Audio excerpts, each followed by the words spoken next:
بالله من الشيطان الرجيم بسم الله الرحمن الرحيم الذين كفروا وصدوا عن سبيل الله أضل أعمالهم والذين آمنوا وعملوا الصالحات وآمنوا بما نزل على محمد وهو الحق من ربهم كفر عنهم سيئاتهم وأصلح بالهم صدق الله العظيم۔ سورہ محمد مدنی سورت ہے، یعنی مدینہ کے دور میں یہ سورت نازل ہوئی۔ سورہ محمد کیوں کہا جاتا ہے تو یہ دیکھیے دوسری آیت کے اندر لفظ آیا ہے بما نزل علی محمد، پیغمبر علیہ السلام کے نام کے اوپر۔ دوسرا اس سورت کو سورہ قتال کہا جاتا ہے، آگے چل کر آپ پڑھیں گے حتی اذا اسخنتموہم فشدوا الوثاق کفروا فضرب الرقاب، آپ کافروں کی گردنیں ماریں، یعنی مضمون چلے گا کافروں کے ساتھ قتال کا، آپ نے کافروں کے ساتھ لڑنا ہے میدان جنگ میں، انہیں ڈھیلا نہیں چھوڑنا۔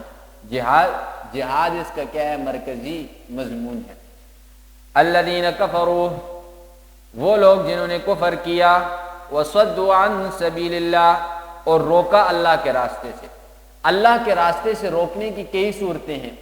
ایک ہے اللہ کے راستے سے روکنا زبانی، یعنی طرح طرح کے اعتراضات جیسے پیغمبر صلی اللہ علیہ وسلم کے اوپر ہوئے۔ دوسرا یہ ہاتھ سے روکنا، جیسے محمد رسول اللہ صلی اللہ علیہ وسلم کو روکا گیا، مکہ سے نکالا گیا، اور اسی طریقے سے تیسرا یہ نہ زبان سے روکتا ہے اور نہ ہاتھ سے روکتا ہے، بلکہ کیا اندر ہی اندر سے سازشیں کرتے ہیں، جیسے منافقین عبداللہ ابن ابی کہ اندر ہی اندر سے دین اسلام کو کھوکھلا کرتے رہے۔ فرمایا جو کوئی روکتے ہے اللہ کے راستے سے اضل اعمالہم، ایسے لوگوں کے اعمال کو اللہ تباہ و برباد کرتا ہے۔ دین اسلام یا اسلامی کام یا اہل حق کو کوئی شخص روک رہا ہے، وہ جتنا بڑا نمازی حاجی قاضی بن جائے، لیکن اللہ اس کے اعمال کو تباہ و برباد کرے گا، یہ قرآن کہہ رہا ہے۔ والذین آمنوا، وہ لوگ جو ایمان لائے، وعملوا الصالحات، نیک اعمال کرتے رہے، وآمنوا بما نزل علی محمد، ایمان لائے اس پر جو محمد صلی اللہ علیہ وسلم کے اوپر اتارا گیا۔ ایمان لائے اللہ پر، قیامت پر، پیغمبر علیہ السلام کی ذات پر، نیک اعمال کرتے رہے۔ وہو الحق من ربہم، یہی حق ہے ان کے رب کی طرف سے، یہی کیا ہے؟ حق ہے، اور یہی سچ ہے رب کی طرف سے۔ اب اللہ انہیں کیا بدلہ دے گا؟ یہ ایمان لائے نیک اعمال دنیا میں کرتے رہے تو انہیں کوئی بدلہ بھی ملنا چاہیے نا، تو بدلہ کیا ہے؟ کفر عنہم سیئاتہم، اللہ ان کی برائیوں کو ان سے دور کر دے گا، گناہوں کو اللہ معاف کر دے گا۔ وَأَصْلَحَ بَالَهُمْ، اور اللہ ان کے اعمال کو درست کر دے گا۔ ذَلِكَ، کیوں؟ یہ اس لیے بِأَنَّ الَّذِينَ كَفَرُوا اتَّبَعُوا الْبَاطِلَ، کہ کافروں نے پیروی کی باطل کی، وَأَنَّ الَّذِينَ آمَنُوا اتَّبَعُوا الْحَقَّ مِن رَبِّهِمْ، اور ایمان والوں نے پیروی کی حق کی، وہ حق جو ان کے رب کی طرف سے۔ دو گروہ ہیں، یاد رکھ لیں، دو گروہ، ایک ہے ایمان والے، ایک ہے کافر۔ ایمان والے اور کافر دونوں کے ٹھکانوں کو قرآن نے بیان کیا ہے، اور قرآن نے اکیلا تنہا ایک کو بھی نہیں، دونوں کو اللہ بیان قرآن کے اندر کرتے ہیں۔ اللہ فرماتے ہیں ایک ہے حق کی پیروی کرنے والے، اور ایک ہے باطل کی پیروی کرنے والے۔ باطل لاکھوں صورتوں میں ہوگا، لاکھوں میں نہیں کروڑوں صورتوں میں آپ کو باطل ملے گا، طرح طرح کے باطل لوگ آپ کو ملیں گے، لیکن کائنات کے اندر حق ایک ہی رہا ہے ہمیشہ۔ حق کی دو صورتیں آپ کو نظر نہیں آئیں گی، یہ بھی حق ہے یہ بھی حق ہے، نہ، حق ایک ہی ہوگا، اور باطل کیا ہوگا؟ کئی قسم کا ہوگا۔ حق کبھی بدلے گا نہیں، اور باطل کی صورت ہمیشہ بدلتی رہے گی۔ اب وہ باطل جس صورت میں بھی ہو، شرک کی صورت میں ہو، کفر کی صورت میں ہو، بدعت کی صورت میں ہو، ضلالت کی صورت میں ہو، کوئی بھی صورت ہو، وہ بدلتی رہے گی، حق کبھی بدلے گا نہیں۔ حق کی یہی نشانی۔ کافروں نے باطل کی پیروی کی، ایمان والوں نے حق کی پیروی کی۔ کذالک یضرب اللہ للناس امثالہم، اسی طرح اللہ بیان کرتا ہے لوگوں کے لیے مثالیں، لوگوں کے حال، لوگوں کی مثالیں اللہ بیان کرتے ہیں۔ اب آگے جہاد کا مضمون ہے۔ فَإِذَا لَقِيتُمُ الَّذِينَ كَفَرُوا، بس جب آپ ملیں کافروں سے، کدھر؟ میدان جنگ کے اندر۔ میدان جنگ کے اندر آپ کافر سے مل گئے، اب آمنا سامنا ہو گیا۔ فَضَرْبَ الرِّقَابِ، پھر آپ نے کیا کرنا ہے؟ مارنا ہے ان کی گردنوں۔ ضرب الرقاب کہا جاتا ہے گردن مارنا تلوار کے ساتھ، شدت کے ساتھ، زور اور قوت کے ساتھ، اور اسی طریقے سے نیزہ مارنا بھی ہوتا ہے، اور اسی طریقے سے خنجر وغیرہ کوئی چیز بھی ہو انسان مارے۔ مقصود اصل کیا ہے؟ کافر کا قتل، چاہے گلا گونڈ کر ہو یا بغیر کسی آلے کے ہو یا تیز دار آلے کے ساتھ ہو، مقصد جو ہے وہ کافر کو قتل کرنا ہے۔ لیکن سب سے بہترین چیز جو اس زمانے میں تھی وہ کیا تھی؟ تلوار۔ تلوار کے ساتھ گردن اڑائی جائے۔ حتی اذا اسخنتموہم، یہاں تک کہ جب تم خوب خون ریزی کر لو۔ اسخنتموہم مبالغہ ہے، فرمایا جب تم زیادہ خون بہا لو تو فشد الوثاق، پھر کیا کرو؟ آپ قید کو مضبوط کرو، یعنی رسیوں کے ساتھ مضبوطی کے ساتھ پھر انہیں باندھو، قید کو مضبوط کرو۔ بدر کے اندر کیا ہوا؟ قتل جو کیے تھے، یعنی سرداران قریش مارے تھے پیغمبر علیہ الصلوۃ والسلام، لیکن اس حساب سے نہیں مارے تھے جیسے کہ اللہ چاہتا تھا۔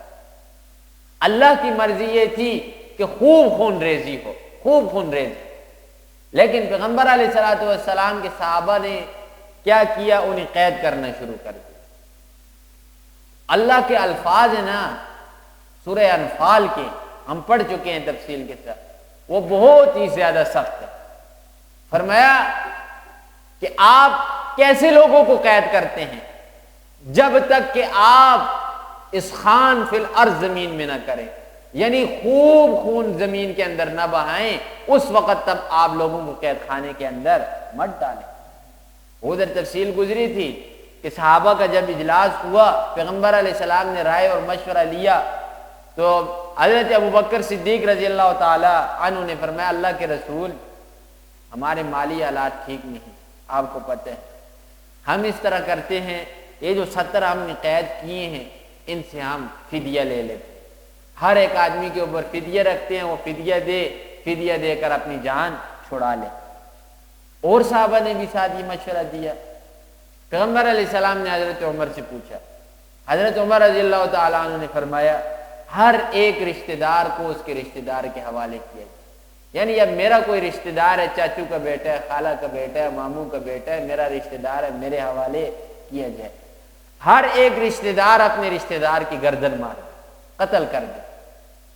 لیکن ادھر صحابہ کی جو رائے تھی نا حضرت ابوبکر صدیق رضی اللہ تعالیٰ عنہ والی، وہ زیادہ صحابہ کی رائے تھی، اور پیغمبر علیہ الصلوۃ والسلام کی رائے بھی انہی کے ساتھ ملتی تھی۔ پیغمبر علیہ السلام نے فیصلہ کر دیا، یہ فدیہ لے کر چھوڑ دیا، اور اللہ نے فرمایا لولا کتاب من اللہ سبق لمسکم فیما اخذتم عذاب عظیم۔ اے پیغمبر، اگر لوح محفوظ کے اوپر لکھ نہ دیا گیا ہوتا کہ ایسی سزا نہیں ملتی جب تک کہ یقیناً گناہ یا خطا نہ کی جائے، تو ہم آپ کے اوپر عذاب بھیج دیتے۔ مجھ اللہ کی رائے وہی تھی جو حضرت عمر کی رائے تھی کہ ان کا کیا کیا جائے؟ اسخان کیا جائے، ان کا خون بہایا جائے۔ تو ادھر بھی فرمایا حتی اذا اسخنتموہم فشدوا الوثاق، پہلے آپ خوب خون ریزی کریں، اس کے بعد آپ قید خانہ کھولیں اور سختی کے ساتھ انہیں ادھر باندھ دیں۔ فَإِمَّا مَنًّا بَعْدُ، اچھا یہ دین اسلام ہے، دیکھ امن کا درس دیتا ہے کہ نہیں دیتا؟ کتنا زیادہ امن کا درس قرآن نے، جتنا امن کا درس قرآن نے دیا ہے اتنا کسی اور مذہب یا کسی سوسائٹی نے آپ کو امن کا درس نہیں دیا۔ لیکن قرآن آپ دیکھیے اٹھا کر کہ بغیر خون بہائے بھی کام نہیں چلتا، اتنے نرم نہ ہو جاؤ کہ لوگ تمہیں نگل جائیں۔ فرمایا سختی بھی دین اسلام کے لیے ضروری ہے۔ فرمایا پیغمبر علیہ السلام سے کہ فَإِمَّا مَنْ لَمْ بَعْدُ وَإِمَّا فِدَاءً، اب آپ نے پہلے خوب خون ریزی کی، خون ریزی کرنے کے بعد آپ نے قیدی بنا لیے، اب قیدی بنانے کے بعد دو صورتیں، ان دو صورتوں سے بھی آگے 4 صورتیں بنتی ہیں، لیکن موٹی موٹی 2 صورتیں ہیں۔ فَإِمَّا مَنًّا بَعْدُ، اب قید کرنے کے بعد یا تو ان کے اوپر احسان کرنا ہے، وَإِمَّا فِدَاءً، یا ان سے فدیہ لینا ہے۔ احسان کرنے کی 2 صورتیں ہیں۔ قیدیوں کے اوپر ایک احسان یہ ہے کہ آپ انہیں چھوڑ دیں، آپ ان سے کہیں کہ آپ آزاد ہو۔ آزادی کی ایک صورت یہ ہے کہ آپ انہیں ان کے وطن واپس بھیج دیں۔ دوسری آزادی کی صورت یہ ہے کہ قتل آپ انہیں نہ کریں، قتل آپ انہیں نہ کریں، انہیں غلام اور لونڈیا بنا دیں۔ غلام اور لونڈیاں، وہ آپ کے غلام بن جائیں گے اور آپ کی خدمت وغیرہ کریں گے۔ تیسری صورت احسان ہی کے اندر آتی ہے کہ آپ انہیں قتل کر، یہ بھی اختیار ہے، اور پیغمبر علیہ السلام نے اس اختیار کو استعمال کیا ہے۔ بنو قریظہ کو پیغمبر علیہ السلام نے قتل کیا تھا کہ نہیں کیا تھا؟ اور اسی طریقے سے فتح مکہ کے موقع کے اوپر چند گنے چنے نام ہیں جن کے بارے میں پیغمبر علیہ السلام نے فرمایا اگر یہ کعبہ کے غلاف کو پکڑ کے بھی کھڑے ہونا تب بھی انہیں قتل کرتے، ان کے بچنے کے لیے کوئی صورت نہیں، انہیں ضرور آپ نے قتل کرنا ہے۔ اور بھی کئی مواقع کے اوپر پیغمبر علیہ السلام نے قتل کیا لوگوں کو۔ یہ 3 صورتیں ہوگی۔ دوسری کیا ہوا؟ اما فداء، یا آپ ان سے فدیہ لے لیں۔ فدیے کی کیا صورت ہے؟ یا تو آپ ہر ایک شخص کے اوپر مال لگا دیں کہ آپ نے اتنا مال دینا ہے، پھر آپ کی جان چھوٹی گی۔ دوسری صورت یہ ہے کہ ہمارے یہ بچے ہیں، ان بچوں کو آپ تعلیم، ایمان والوں کی طرف وَيَقُولُ الَّذِينَ آمَنُوا، اور کہتے ہیں ایمان والے لولا نزلت سورہ، کیوں نہیں اترتی ایک سورت۔ ابھی ایمان والوں کی حالت، ایمان والے طاق میں رہتے تھے کہ کب اللہ کوئی جہاد کا حکم اتارے، کب اللہ ہمیں کوئی اعمال کے بارے میں حکم دے، ہم دوڑ کر اس کے اوپر عمل کریں۔ جب اگر جہاد کی کوئی آیت نہ اترتی، کچھ عرصہ گزر جاتا، صحابہ سوال کرتے اللہ کے رسول کب اترے گی، کب اترے گی، کب ہم جائیں گے، کب میدان لگے گا، ہر وقت پوچھتے رہتے۔ فرمایا فَإِذَا أُنزِلَتْ سُورَةٌ مُحْكَمَةٌ، پس جب اتر جاتی کوئی سورت، کون سی؟ محکمتن، واضح صورت، یعنی جس کے اندر حکم صاف ستھرے الفاظ کے اندر بیان ہوتا۔ اب دیکھیں جو ہم پہلے پڑھتے چلے آ رہے تھے مکی صورتوں کے بعد مدنی صورتوں ہی کے اندر، تو لفظ آتا تھا وَقَاتِلُوا فِي سَبِيلِ اللَّهِ وَجَاهِدُوا فِي سَبِيلِ اللَّهِ، اللہ کے راستے میں لڑو، اللہ کے راستے میں قتال کرو۔ تو ان لفظوں کا اس زمانے کے اندر بھی کئی قسم کی تعویلیں کی جاتی تھی اور اس زمانے میں بھی تعویلیں کی جاتی ہیں۔ بعض کہتے تھے جی جہاد کا معنی ہے کوشش کرو، اللہ کے راستے میں جو کچھ کر سکتے ہو، صدقہ خیرات کرو، یہ ساری چیزیں۔ لیکن اس صورت نے آ کر پھر کیا کہا؟ فَضَرْبَ الرِّقَابِ، اور جہاد کا معنی کیا ہے؟ فَضَرْبَ الرِّقَابِ، لڑو، مارو گردنوں کو۔ فرمایا فَإِذَا أُنزِلَتْ سُورَةٌ مُحْكَمَةٌ وَذُكِرَ فِيهَا الْقِتَالُ، اور قتال کا ذکر جب کیا جاتا ہے، حکم جب دے دیا جاتا ہے، تو ایمان والوں نے تو خوشی سے مانگا ہوتا ہے، وہ تو دوڑ کر جہاد کرتے ہیں۔ لیکن اللہ اب منافقین کی حالت کو بیان کرتا ہے، رأیتا، اے محمد رسول اللہ آپ دیکھیں گے، الذین، ان لوگوں کو، فی قلوبہم مرض، جن کے دل کے اندر مرض ہے، جن کے دل میں گندگی ہے۔ اور مرض والے کون لوگ ہیں؟ وہ منافق لوگ ہیں۔ فرمایا ینظرون، وہ آپ کی طرف دیکھیں گے، الیک نظر المغشی، ایسا دیکھنا گویا کہ ان کے اوپر ایک بے ہوشی طاری ہے، من الموت، موت کی، موت سے پہلے پہلے جیسے مردہ آنکھیں پھاڑ کر دیکھتے ہیں، ایسے یہ منافق محمد الرسول اللہ آپ کو دیکھتے ہیں۔ کب؟ جب آپ ان سے کہتے ہیں جہاد آ گیا ہے۔ یہ جہاد ان کے اوپر ایک موت ہے، موت۔ اور جہاد کس سے باری لگتا ہے؟ جہاد منافق کو باری لگتا ہے۔ اور یہ جو بولیاں بولی جا رہی ہیں نا، یہ منافقین کی بولیاں ہیں، مومنوں کی بولیاں نہیں ہیں۔ غیر مسلحہ جد و جہد، یہ انگریز کا پڑھایا ہوا سبق ہے، یہ قرآن کا پڑھایا ہوا سبق نہیں۔ اللہ نے اور قرآن نے کبھی بھی آپ سے یہ نہیں کہا کہ کہ آپ کافروں کے سامنے زیر ہو جائیں، یا آپ کافروں سے بھیک مانگیں، یا آپ کافروں کے منتیں کریں۔ یہ قرآن کا سبق نہیں ہے، یاد رکھیں، یہ انگریز کا سبق ہے، یہ منافقین کا سبق ہے۔ اور یہ منافقوں کی حالت ہے کہ جب جہاد کا حکم سنتے ہیں تو آنکھیں ٹیڑھی کر کے مردوں کی طرح رسول کو دیکھتے تھے۔ تو فرمایا مخشی علیہم من الموت فاولی لہم، اب اللہ کہہ رہا ہے فاولی لہم، ان کے لیے تو موت بہتر ہے، موت بہتر ہے۔ کیوں؟ آپ جب جہاد کو چھوڑیں گے سب سے پہلی چیز کیا ہوگی؟ آپ کی معاشرے کے اندر بالکل عزت باقی نہیں رہے گی، آپ کو اللہ ذلیل کر دے گا۔ کیوں؟ محمد رسول اللہ صلی اللہ علیہ وسلم نے فرمایا اذا ترکتم الجہاد فسلط اللہ علیکم الذلہ، اے مسلمانوں جب تم جہاد کو چھوڑو گے تو اللہ تمہارے اوپر ذلت کو مسلط کر دے گا۔ آج لاکھوں کروڑوں کی تعداد مسلمانوں کی ہوتے ہوئے بھی کیا ہیں؟ مغلوب ہیں۔ غالب کون ہیں؟ کافر ہیں۔ تو اللہ فرماتے ہیں ذلیل ہو جاؤ گے۔ پہلا نقصان کیا ہے؟ ذلت ہے۔ دوسرا نقصان مالی اعتبار سے مسلمان ٹھیک نہیں ہوں گے۔ کیوں؟ جہاد جب ہوگا تو آپ کافر سے مال بھی لیں گے، لونڈیاں اور غلام بھی بنیں گے، اور آپ کے آمدن کا ذریعہ بھی کیا ہوگا؟ زیادہ ہوگا کہ نہیں ہوگا؟ اللہ آپ کو فتوحات دیں گے کہ نہیں دیں گے؟ کئی چیزوں سے محرومی ہے۔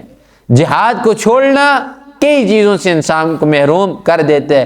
اللہ فرماتے ہیں ذلت کی زندگی سے بہتر ہے فَأَوْلَى لَهُمْ، موت ان کے لیے بہتر ہے۔ فَالْمَوْتُ أَوْلَى لَهُمْ، موت ان کے لیے کیا ہے؟ بہتر ہے۔ کہ جہاد کو چھوڑ کر جینے سے بہتر ہے یہ مر جائیں۔ عزت انسان کی نہیں ہے، ذلت ہے، اس ذلت سے انسان کے لیے موت کیا ہے؟ بہتر ہے۔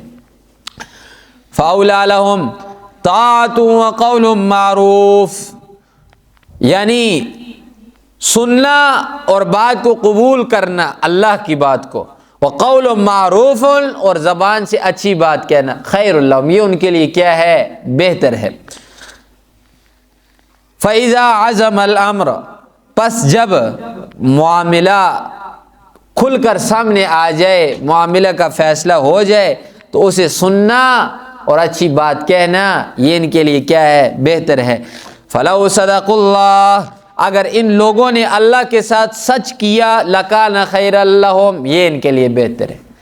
یاد رکھیں اللہ کے ساتھ سچے ہو جائیں، اللہ کے ساتھ مخلص ہو جائیں تو کیا ہے؟ بہت بہتری ہے۔ لیکن لوگوں کے ساتھ سچے ہو کر لوگوں کی خوشامدیں کر کے اللہ کو ناراض کر دیا تو وقتی طور پر تو بلائی نظر آئے گی، لیکن پھر کیا ہے؟ خسرت دنیا والآخرہ، دنیا بھی تباہی ہے، آخرت بھی تباہی ہے۔ کوشش یہ کریں اللہ کے ساتھ سچے ہو جائیں۔ منافقین وہ محمد رسول اللہ کے ساتھ سامنے سچے تھے۔ پہلے بھی عرض کیا تھا، عبداللہ ابن ابی کہتا تھا تمہیدی تقریر کرتا تھا، رسول اللہ کے آنے سے پہلے کھڑے ہو کر تمہیدی تقریر کرتا تھا کہ لوگوں تمہارے درمیان اللہ کا رسول آ رہا ہے، اس کی بات کو غور سے سننا، لیکن دل سے اور اللہ کے ساتھ سچا نہیں تھا۔ کیا ہوا؟ ایمان کے بغیر اس کی موت ہو گئی۔ اللہ کے ساتھ سچے ہو گئے پھر کام بن جائے گا۔ فَلَوْ صَدَقُوا اللَّهَ لَكَانَ خَيْرًا لَهُمْ، اگر یہ اللہ کے ساتھ سچے ہوں تو ان کے لیے بہت بہتر ہے۔ فَهَلْ عَسَيْتُمْ، اور امید ہے، قریب ہے، اگر یہ لوگ اللہ کے ساتھ سچے نہ ہوئے، انہوں نے اللہ کی بات کو نہ مانا، تو ان تولیتم، پھر اگر یہ حکمران بن گئے، ان تولیتم، اگر والی بن گئے، حکمران یہ لوگ بن گئے، ان تفسدوا فی الارض، تو یہ زمین کے اندر فساد مچائیں گے۔ آج حکمران کیا ہے؟ دین سے ناواقف ہے۔ یہ بات بالکل سچ ہے، اس کے اندر کوئی کسی قسم کا جھوٹ نہیں کہ ہمارے حکمرانوں کو قرآن اور حدیث سے کوئی لگاؤ نہیں، انہیں پتہ ہی نہیں کہ قرآن و حدیث کیا کہہ رہا ہے۔ اگر کوئی حکمرانوں میں سے کوئی حاکم ایسا ہوتا جس نے قرآن پڑھا ہوا ہوتا، قرآن کی اتنی آیات کریمہ کے اندر سود کا بیان ہے، وہ سنتا، وہ سود کا بل پاس کرتا؟ نہ، حکمران کیا ہیں؟ جاہل ہیں اس چیز سے۔ تو اللہ فرماتے ہیں اگر نہ مانی اللہ کی اور تم والی اور حکمران بن گئے، ان تفسدوا فی الارض، پھر تم زمین کے اندر فساد ہی مچاؤ گے۔ آج دیکھیے نا فساد مچ رہا ہے کہ نہیں مچ رہا؟ وجہ کیا ہے؟ ایک وجہ قرآن نے بیان کر دی کہ یہ لوگ اللہ اور اس کے رسول کے مانتے نہیں. مانیں گے تب جب سمجھیں گے تو مانیں گے نا. ایک کو پتہ ہی نہیں کہ قرآن کیا کہہ رہا ہے، پھر وہ کیسے مانے گا؟ تو دوسرا وَتُقَطِّعُوا أَرْحَامَكُمْ، تم رشتہ داریوں کو کاٹو گے. آج کیا ہے؟ آج یہ ایک مہنگائی ہے نا جس کی وجہ سے باپ بیٹے کا دشمن ہے، بیٹا باپ کا، بھائی سگے بھائی کا دشمن بنا ہوا ہے. یہ ساری کی ساری وجہ کیا ہیں کہ قرآن و حدیث کو جانتے نہیں. ان تفسدوا فی الارض وتقطعوا ارحامکم، تم رشتہ داریوں کو کاٹو گے. اب قرآن میں کتنی مذمت والی جگہ پہ یہ بات آئی ہے. پتہ یہ چلتا ہے کہ رشتہ کاٹنا بہت بڑے گناہوں میں سے ایک گناہ ہے، اور آپ اگر کہیں تو یہ بھی مبالغہ نہیں، یہ کبیرہ گناہوں میں سے ایک بڑا گناہ ہے رشتہ کاٹنا. لیکن آج یہ مسلمانوں کا شیوا بن چکا ہے. صبح اٹھیں گے کام کوئی نہیں ہے تو دیکھنا ہے کس کے ساتھ لڑانا ہے، کس کو کس کے ساتھ لڑانا ہے. یہ مسلمانوں کی آج کیا ہے؟ ایک ذمہ داری بنی ہوئی ہے.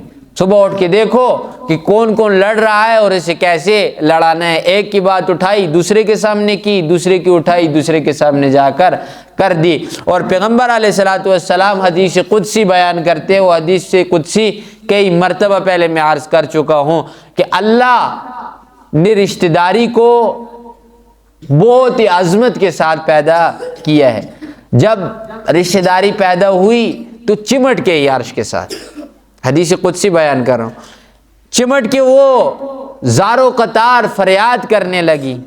اللہ نے فرمایا کیوں زارو قطار رو رہی ہو اور کیوں فریاد کر رہی ہو؟ رشتہ داری سے اللہ نے فرمایا کیا تجھے یہ پسند نہیں کہ جو تجھے جوڑے گا میں اللہ اسے اپنی رحمت سے جوڑوں گا، اور جو تجھے کاٹے گا میں اسے اپنی رحمت سے جدا کر دوں. اور رحمت کے بغیر جنت میں جانا ممکن ہے ہی نہیں. تو رشتہ داری کے لیے یہ حدیث قدسی ہی بہت ہے. تو فرمایا اولئک الذین لعنہم اللہ، یہ وہ لوگ ہیں جو زمین میں فساد کرتے ہیں اور رشتہ داریوں کو کاٹتے ہیں. یہ کون لوگ ہیں؟ لعنہم اللہ، جن پر اللہ کی لعنت ہے، اللہ کی پٹکار ہے، اللہ کی رحمت سے یہ لوگ دور ہیں. فَأَصَمَّهُمْ وَأَعْمَى أَبْصَارَهُمْ، اور انہیں اللہ نے بہرا کر دیا، کانوں کے اوپر بوجھ رکھتی ہے، سنتے نہیں. وَأَعْمَى أَبْصَارَهُمْ، ان کی آنکھوں کو اللہ نے اندھا کر دیا، حق کو دیکھ نہیں سکتے. افلا یتدبرون القرآن، کیا یہ لوگ غور نہیں کرتے قرآن کے اندر، فکر نہیں کرتے قرآن کے اندر؟ ام علی قلوب اقفالها، یا ان کے دلوں کے اوپر تالے لگ گئے ہیں؟ دو ہی وجہ ہیں. دل کے اوپر تالا لگنے کی سب سے بڑی نشانی کیا ہے؟ سب سے بڑی نشانی آپ جب دیکھیں کہ قرآن میرے اوپر اثر نہیں کر رہا، سمجھیے دل کے اوپر تالا لگ چکا ہے، تالا لگا ہوا ہے دل کے اوپر.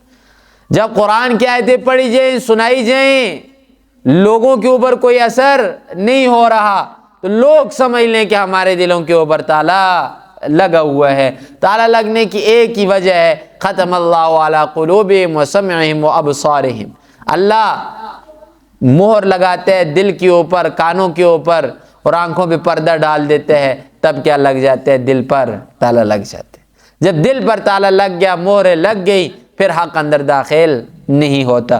اور یہ ایک ہی دن میں یہ معاملہ نہیں ہوتا، یاد رکھ لیں، یہ مہر والا معاملہ ایک دن میں نہیں ہوتا. اسے پیغمبر علیہ السلام نے فرمایا ایک وقت ایسا آتا ہے انسان پر، انسان گناہ کرتا ہے، دل پر سیاہ نقطہ لگتا ہے، کرتے کرتے کرتے وہ دل پورے کا پورا کالا ہو جاتا ہے، سیاہ ہو جاتا ہے.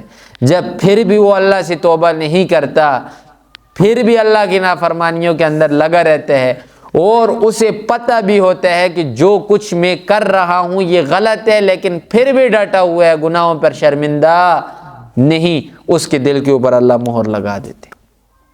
گناہ کر رہے لیکن یہ کہتے ہیں اللہ میں تیرا چور ہوں، میں نے جو کیا ہے یہ غلط کیا ہے، گناہ کیا ہے. اسے اللہ توفیق دیتے ہیں توبہ کی، لیکن جو ڈٹ جائے نا اسے اللہ توفیق توبہ کی نہیں دیتے، پھر مور لگتی ہے. ان الذین ارتدوا، بے شک وہ لوگ جنہوں نے ارتداد کیا، علی ادبارہم، اپنی پشتوں پر، یعنی دین اسلام کا کلمہ پڑھا، کلمہ پڑھنے کے بعد پھر گئے، واپس ہو گئے. کلمہ پڑھا، کلمہ پڑھنے کے بعد پھر کفر کی طرف چلے گئے. من بعد ما تبین لهم الہدی، ہدایت ظاہر ہونے کے بعد پتہ چل گیا کہ سیدھا راستہ کون سا ہے، راستے کو جاننے کے بعد ارتداد کیا، مڑ گئے کفر کی طرف۔ فرمایا الشیطان سول لهم، پھر شیطان ہے جو اس کے لیے خوبصورت کرتا ہے راستے کو، وَأَمْلَى لَهُمْ، اور اسے بتلاتا ہے لمبی لمبی امیدیں۔ لمبی امیدیں کیسے؟ اے منافقین کی حالت بیان ہو رہی ہے۔ منافقین کو شیطان کہتے ہیں دیکھو جہاد کرو گے تو مرو گے، مرو گے تو کھاؤ گے کہاں سے، پھر تو یہ زندگی کھانے کی چیز ہے، یہی تم سے چھن گئی، مر جاؤ گے، پھر کیا ہے؟ اور لمبی امیدیں جتلاتا ہے، جہاد کو چھوڑو نا، جہاد نہ کرو، دیکھو نا آگے نسلیں بڑی ہوں گی تمہاری، پیسہ ہوگا، فصلیں ہوں گی، فلاں ہوگا، یہ لمبی امیدیں انہیں بتلاتے ہیں۔ اللہ فرماتے ہیں یہ شیطانی راستے کے اوپر ہیں۔ ذالک بانہم، اب یہ منافقین کی سب سے بڑی خصلت، سب سے بڑی خصلت کہ انہوں نے کافروں کو خوش کیا۔ آیت کو سمجھنے سے پہلے تھوڑی سی صورت سمجھ لیں۔ محمد رسول اللہ صلی اللہ علیہ وسلم کے پاس آئے تھے، زبان سے کلمہ پڑھ لیا، رسول ہم تیرے ہیں، ہم تیرے ساتھ کھڑے ہوئے ہیں، لیکن تار اپنی دوسری کاٹی نہیں ابھی تک، کافروں کے ساتھ تار ٹچ ہے۔ کافروں کو کہتے ہیں ہم آپ کی ہر بات نہیں مان سکتے، ہم ہر وقت آپ کے پاس نہیں آ سکتے، آپ کی بات نہیں مان سکتے، لیکن ہاں کچھ موقعوں کے اوپر ہم آپ کی مدد ضرور کریں گے، میدان جنگ ہوگا ہم آپ کو خبریں بتائیں گے، پوری سازش آپ کے ساتھ شامل ہوں گے، ہم سارا کچھ کریں گے، لیکن ہم نے ظاہر یہ کروانا ہے کہ ہم محمد کے ہیں، ہم آپ کے نہیں، کام آپ کا کریں گے لیکن ظاہر ہونے نہیں دیں گے۔ اس صورت کو اللہ اس آیت میں بیان کرتے ہیں۔ یہ ان کے اوپر لعنت کیوں ہے، ان کو شیطان راستہ کیوں دکھلاتا ہے، یہ شیطان کے کیوں ہے؟ ذالک، اس لیے، بِأَنَّهُمْ، ان لوگوں نے، قالو کہا، للذین کرہوا، ان لوگوں سے جو ناپسند کرتے ہیں، ما نزل اللہ، اللہ کے اتارے ہوئے۔ کافر ما انزل اللہ کو ناپسند کرتے تھے، یہ پچھلے رکوع کے اندر ہم نے یہ بات پڑھی تھی کہ کافر کہتے تھے ما انزل اللہ ہم ناپسند کرتے ہیں، ہمیں یہ پسند نہیں۔ انہوں نے کافروں سے کہا سنطیعکم فی بعض الامر، سنطیعکم، ان قریب ہم آپ کی اطاعت کریں گے، فی بعض الامر، بعض کاموں کے اندر۔ بعض کاموں سے کیا مراد ہے؟ یہ جہاد وغیرہ، میدان جنگ وغیرہ۔ تو ہوا کہ نہیں ہوا؟ عبداللہ ابن ابی نے جب دیکھا نا کہ اب معاملہ ہو رہا ہے تو 300 ساتھیوں سے کہا آؤ نکلو، آج محمد مارا جائے گا، محمد کے ساتھ تم بھی مارے جاؤ گے، چلو اپنا بوریا بسترا اٹھاؤ اور نکلو میدان جنگ سے۔ پکڑا ہاتھ سے، لے کر چلا گیا۔ یہ نقصان پہنچانا ہے، یہ خبریں بتانی ہے نا۔ وہ بنو نذیر کے ساتھ انہوں نے کیا کیا، یہ سارے کا سارا معاملہ اس نے چلایا۔ اللہ فرماتے ہیں واللہ یعلم اسرارہم، اور اللہ جانتا ہے ان کی سرگوشیوں کو، ان کے جو سر ہیں، ان کے جو راز ہیں، اللہ ان کو خوب جانتا ہے۔ اللہ فرماتے ہیں کرو نا دنیا میں جتنا کر سکتے ہو کرو، لیکن قیامت کے دن کو مت بھولو۔ اب محمد رسول اللہ کو تسلی ہے، فکیفا، اے میرے پیارے کیا حالت ہوگی، اذا توفتہم الملائکہ، جب فرشتے ان کی روح کو قبض کریں گے، کیسی حالت ہوگی ان منافقوں کی، یضربون وجوہہم، وہ ان کے چہروں پر مار رہے ہوں گے، فرشتے ان کے چہروں پر مار رہے ہوں گے۔ اور میں نے تفصیل سے بیان کیا تھا یہ موضوع کہ جب موت آتی ہے بدکار انسان کی، منافق، کافر، نافرمان کی، تو فرشتے کیا کرتے ہیں؟ مارتے ہیں۔ فرشتے چہروں کے اوپر مارتے ہیں، سب سے پہلا وار چہرے کے اوپر کرتے ہیں، اور ان کے پاس بڑے بڑے گز ہوتے ہیں، وہ ہمیں نظر نہیں آ رہا ہوتا لیکن وہ مار رہے ہوتے ہیں، اور اتنی تکلیف دیتے ہیں، اتنی تکلیف کہ اللہ معاف کرے، جسم سے روح نہیں نکلتی۔ اور کبھی کبھی ہمارے سامنے حالت آ جاتی ہے، پیشاب پخانہ، یہ ساری چیزیں ہمارے سامنے نکلتی ہیں، نہیں نکلتی۔ تو فرمایا یضربون وجوہہم، وہ ماریں گے، مارتے ہیں چہروں کے اوپر، وہ ادبارہم، اور پشتوں کے اوپر، دو ہی جگہ، منہ اور پشت، دونوں جگہوں کے اوپر وہ مارتے ہیں اور خوب مارتے ہیں۔ اللہ فرماتے ہیں کیوں؟ ذالک بانہم اتبعوا، اس لیے کہ ان لوگوں نے پیروی کی، ما اسخط اللہ، ان کی جو اللہ کے غصے کے ساتھ خاص ہے، اس چیز کی پیروی کی جس پر اللہ کو غصہ آیا۔ تو فرمایا جب یہ اس راستے کے اوپر چلیں گے جس پر اللہ کو غصہ آتا ہے، پھر جب اللہ انہیں پکڑے گا تو اللہ چھوڑے گا تو نہیں۔ کیوں؟ ان کے اختیار میں جتنا تھا انہوں نے اللہ کی نافرمانی کی، اب جب اللہ کی باری آئی ہے تو اللہ بھی انہیں پکڑے گا۔ وَكَرِهُوا رِضْوَانَهُ فَأَحْبَطَ أَعْمَالَهُمْ، اور انہوں نے اللہ کی رضا کو ناپسند کیا۔ دو رضائیں ہیں نا، ایک رضا ہے مخلوق کی، ایک رضا ہے خالق کی۔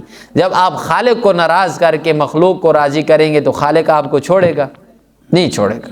فرمایا وَكَرِهُوا رِضْوَانَهُ، اللہ کی رضامندی کو انہوں نے ناپسند کیا اور مخلوق کی رضامندی کو پسند کیا۔ فَأَحْبَطَ أَعْمَالَهُمْ، اللہ نے ان کے اعمال کو تباہ و برباد کر دیا۔ ایک اور سبق یہاں پر دے دیا، مخلوق کو راضی کرو گے، اللہ کو ناراض کرو گے، اللہ تمہارے عملوں کو تہس نہس کر دے گا، تباہ و برباد کر دے گا۔ فرمایا اِنَّا فَتَحْنَا، بے شک ہم نے فتح دیا آپ کو، فتح مبینہ، واضح فتح۔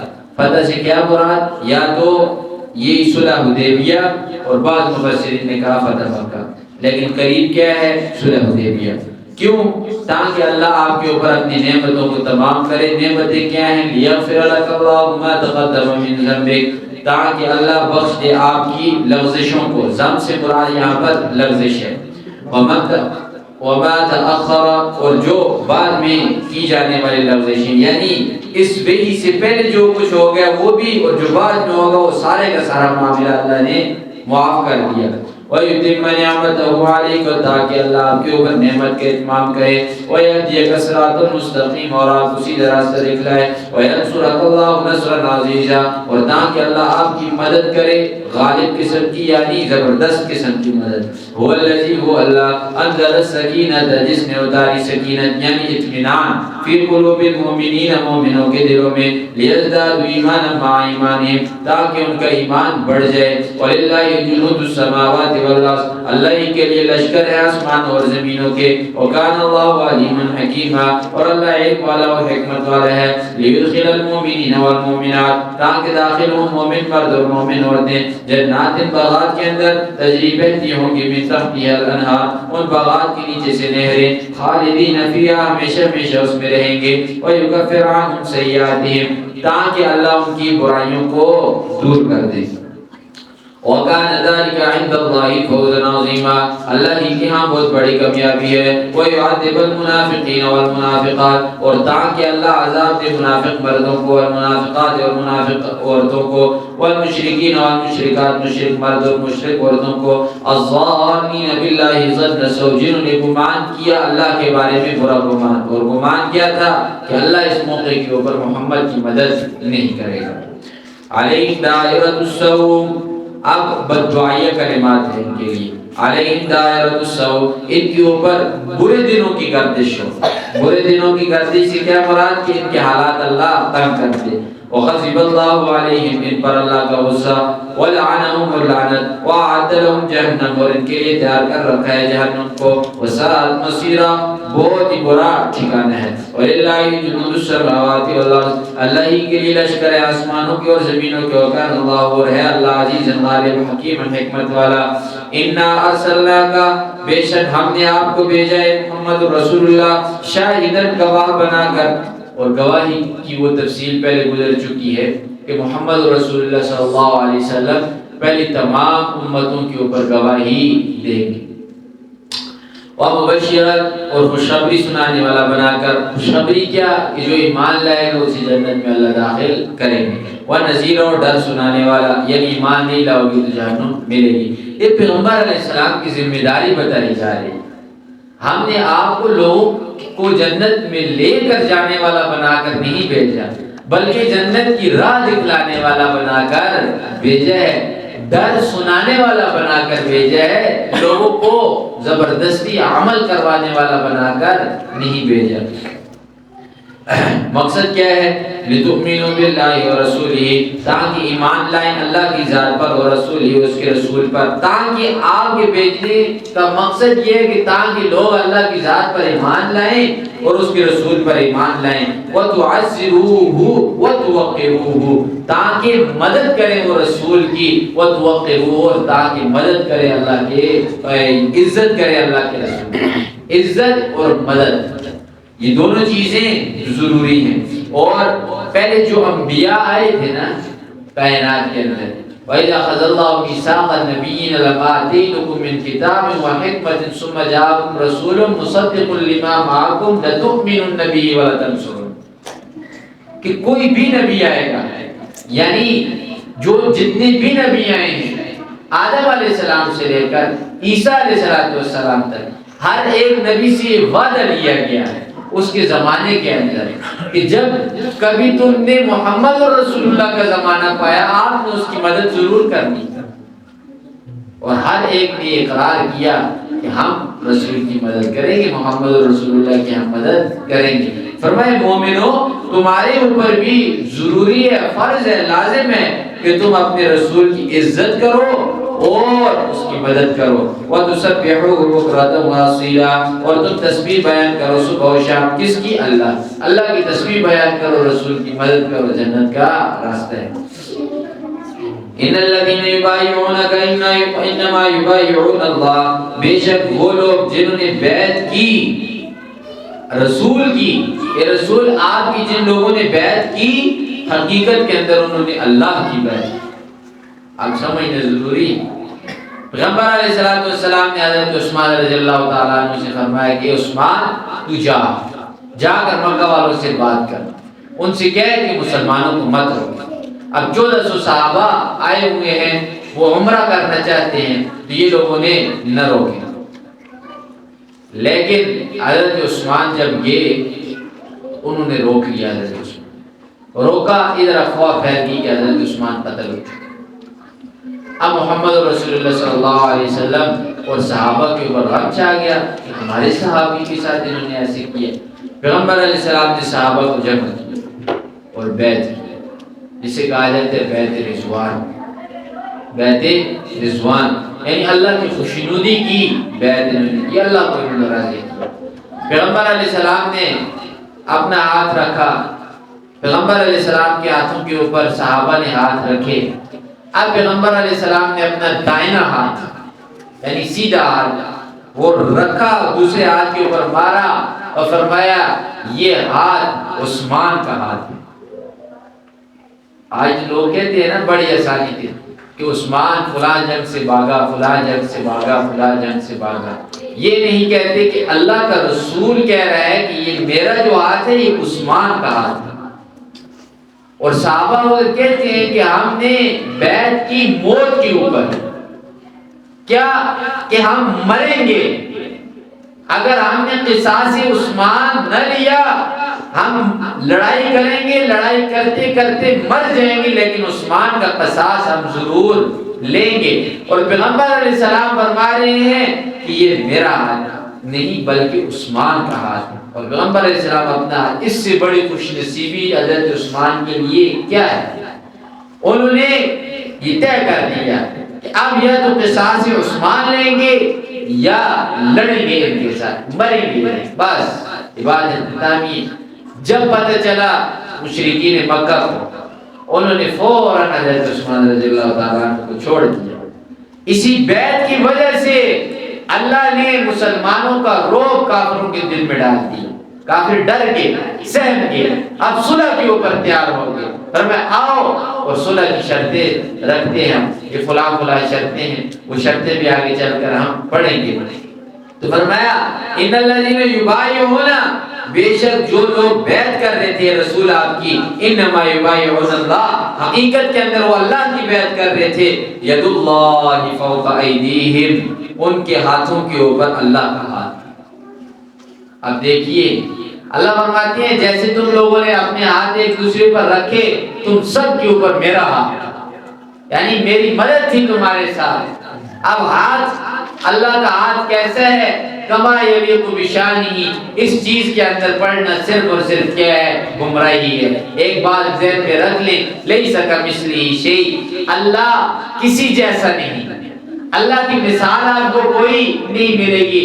تو اب یہ بھی کفر ہو جائے گا کوئی کہے کہ اللہ کا ہمارے جیسا ہاتھ، نہ، کما یلیق بشانہ، جیسے کہ اس کی شان کے لائق ہے۔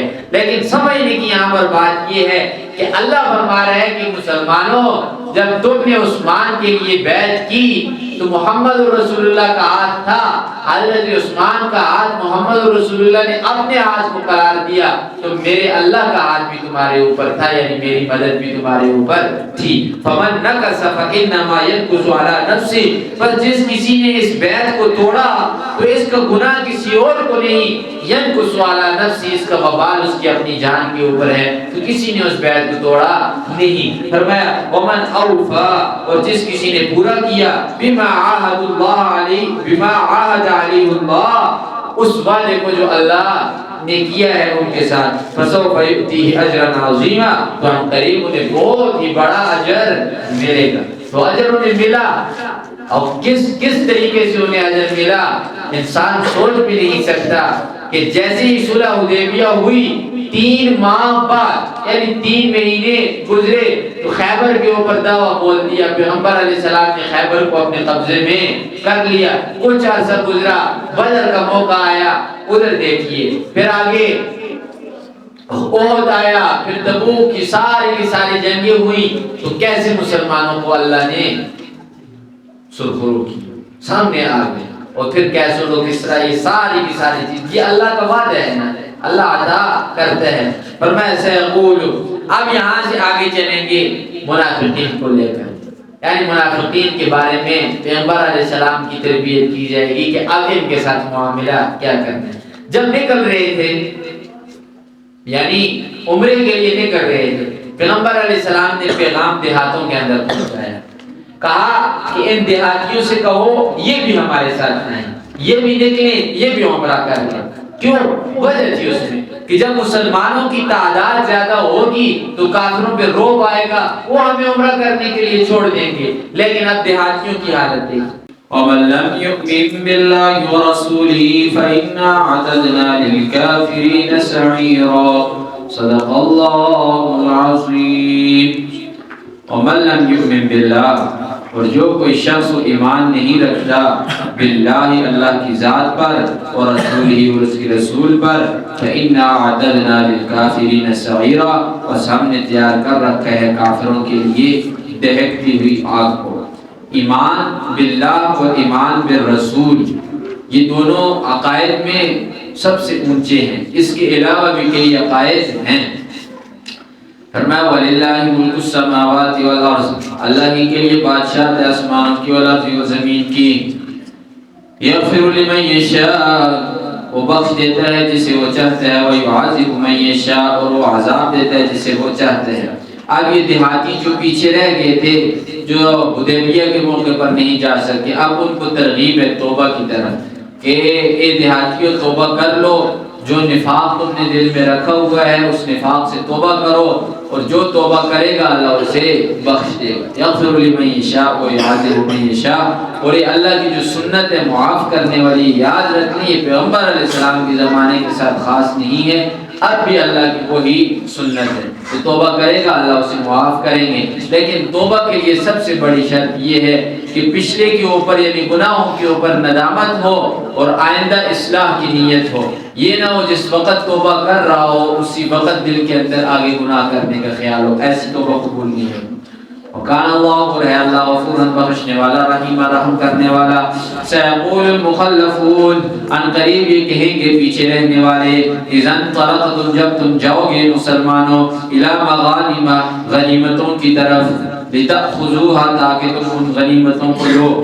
مسلمانوں جب تم غنیمت حاصل کرنے کے لیے جاؤ گے نا، تو یہ پیچھے رہنے والے تم سے کہیں گے ذرونا نتبعکم، چھوڑو ہمیں تاکہ ہم تمہاری پیروی کریں۔ لیکن ایسے تو نہیں ہوتا ہے۔ حدیبیہ کے موقع پر تمہیں موت نظر آ رہی ہے، تم نے کہا ہمارے بیوی بچے ہمیں عزیز ہیں، ہم بیوی بچوں کے پاس رہیں گے، اور آج جب حدیبیہ کا وہ خوف تم سے دور ہو گیا، آج تمہیں پتہ ہے کہ خیبر کے اندر یہودی ہیں، وہ کسی کا کچھ بگاڑ نہیں سکتے، محمد رسول اللہ نے ان پر چڑھائی کی، تم کہہ رہے ہو کہ ہمیں بھی خیبر کے اندر لے جاؤ، ہم بھی خیبر میں لڑیں۔ ایسا تو نہیں ہو سکتا۔ آج ادھر ہی بیٹھو، پتہ تھا کہ خیبر کے اندر جائیں گے یہودیوں کی زمینیں ملیں گی، فصلیں ملیں گی، اور کئی کھیتیاں وغیرہ ملیں گی، پر میں نہ ایسے نہیں ہو سکتا۔ یریدون ان یبدلوا کلام اللہ، یہ چاہتے ہیں کہ اللہ کی بات کو تبدیل کر دیں، اللہ کے کلام کو تبدیل کر دیں۔ اللہ نے تو کہہ دیا ہے کہ ان کو ساتھ لے کر نہیں جاتے۔ قُل لَن تَتَّبِعُونَا، محمد رسول اللہ فرما دیجئے اے دیہاتیوں تم ہماری پیروی مت کرو، ہمارے پیچھے مت آؤ۔ پیغمبر علیہ السلام نے جب حدیبیہ کی صلح کی نا تو 3 مہینے بعد خیبر کے اوپر دعویٰ بول دیا۔ پیغمبر علیہ السلام اپنے ساتھیوں کو لے کر خیبر کے اندر چڑھائی کے لیے چلے گئے اور خیبر کے یہودیوں کو نکال دیا۔ فرمایا کذالکم قال اللہ من قبل، اسی طرح اللہ نے پہلے فرمایا تھا، کذالکم اسی طرح تم، قال اللہ اللہ نے کہا، من قبل اس سے پہلے، اللہ کا یہی فیصلہ ہے کہ یہ لوگ ساتھ نہیں جائیں گے۔ فَسَيَقُولُونَ، اب محمد رسول اللہ کو ان کی خباثتوں کے بارے میں بتایا جا رہا ہے۔ فَسَيَقُولُونَ، محمد رسول اللہ جب آپ انہیں ساتھ جانے سے روکو گے، یقولون، یہ پھر کہیں گے، بل تحسدوننا، محمد اور اس کے ساتھی ہمارے ساتھ حسد کرتے۔ کیوں کہیں گے؟ اس لیے کہیں گے کہ انہوں نے روکا ہے کس چیز سے؟ مال غنیمت سے، اور مال غنیمت یہ ایک پھل ہوتا ہے، مال غنیمت پھل ہے کس چیز کا؟ اللہ اور اس کے رسول کی طرف سے۔ جب آپ اپنی جان کو ہتھیلی پر رکھ دیتے ہیں اللہ اور اس کے رسول کے لیے، پھر اللہ اور اس کے رسول آپ کو پھل دیتے ہیں غنیمت کے طور پر۔ تو اب انہوں نے پہلی چیز کی ہی نہیں، یعنی جان ہتھیلی پر رکھی ہی نہیں، تو انہیں غنیمت کیوں ملے؟ تو یہ منافقین ہیں، یہ تو پراپوگنڈا کرتے ہیں۔ محمد رسول اللہ آپ کے بارے میں پراپوگنڈا یہ کریں گے، یہ کہیں گے کہ محمد حسد کرتے ہیں کہ ہمیں کہیں جائیداد وغیرہ نہ مل جائے۔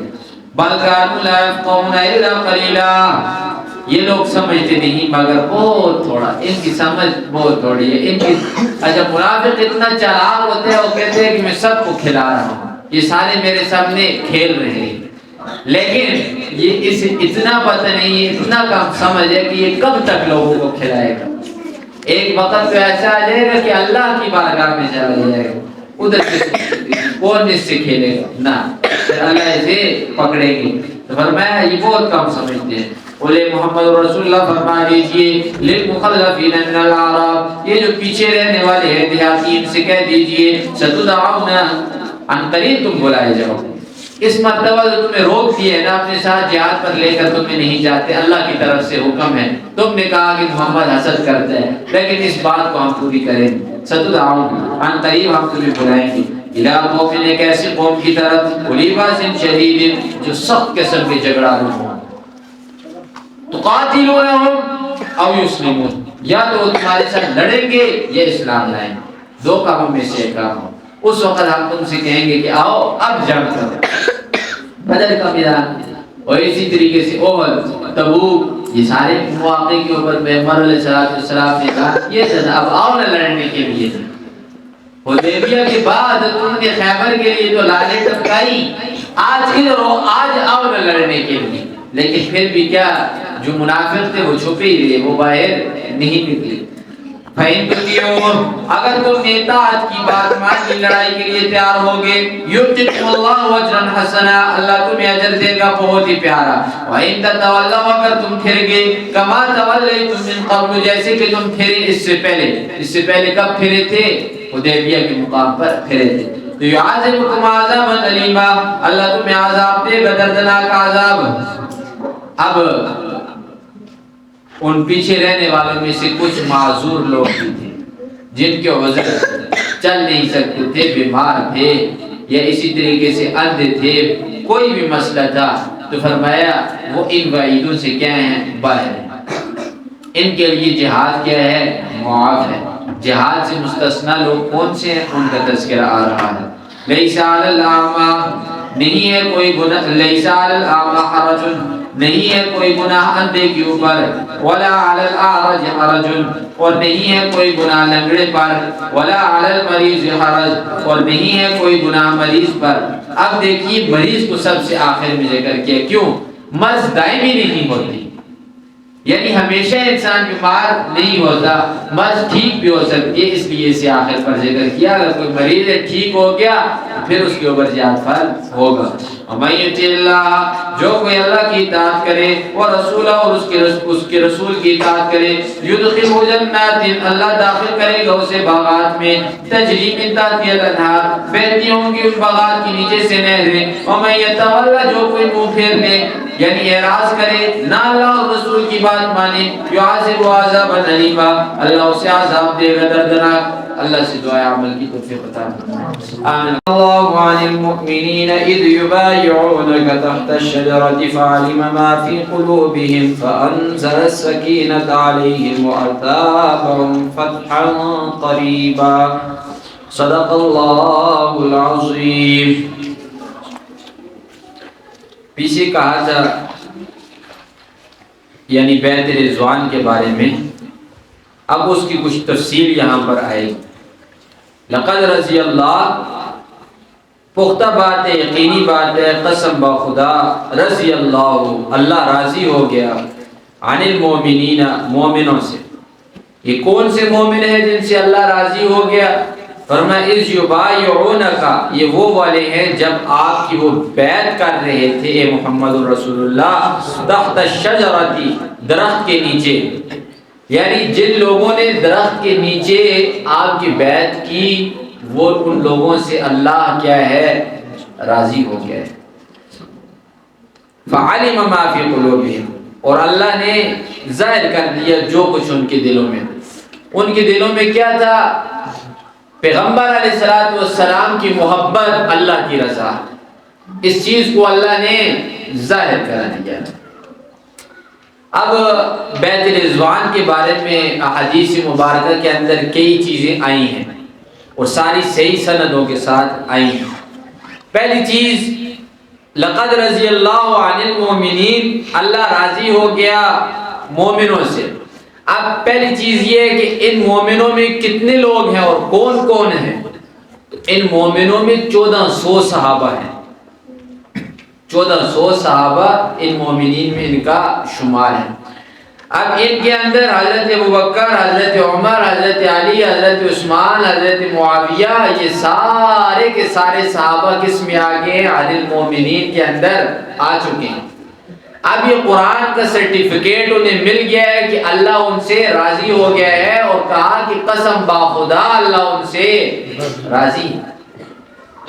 اب وہ بہت ہی بڑا بدبخت آدمی ہے یا بہت ہی بڑا بدبخت گروہ ہے یا جماعت ہے، جو کچھ بھی آپ کہیں کہہ سکتے ہیں، کہ جو اب ان صحابہ میں سے کسی صحابی پر تنقید کرے۔ کیوں؟ پہلے عرض کر دیا رضی اللہ، اللہ خود کہہ رہا ہے کہ میں اللہ ان سے راضی ہو چکا ہوں، اب اس سے کہنے کی کیا بات ہے؟ اب پھر صحابی فرماتے ہیں کہ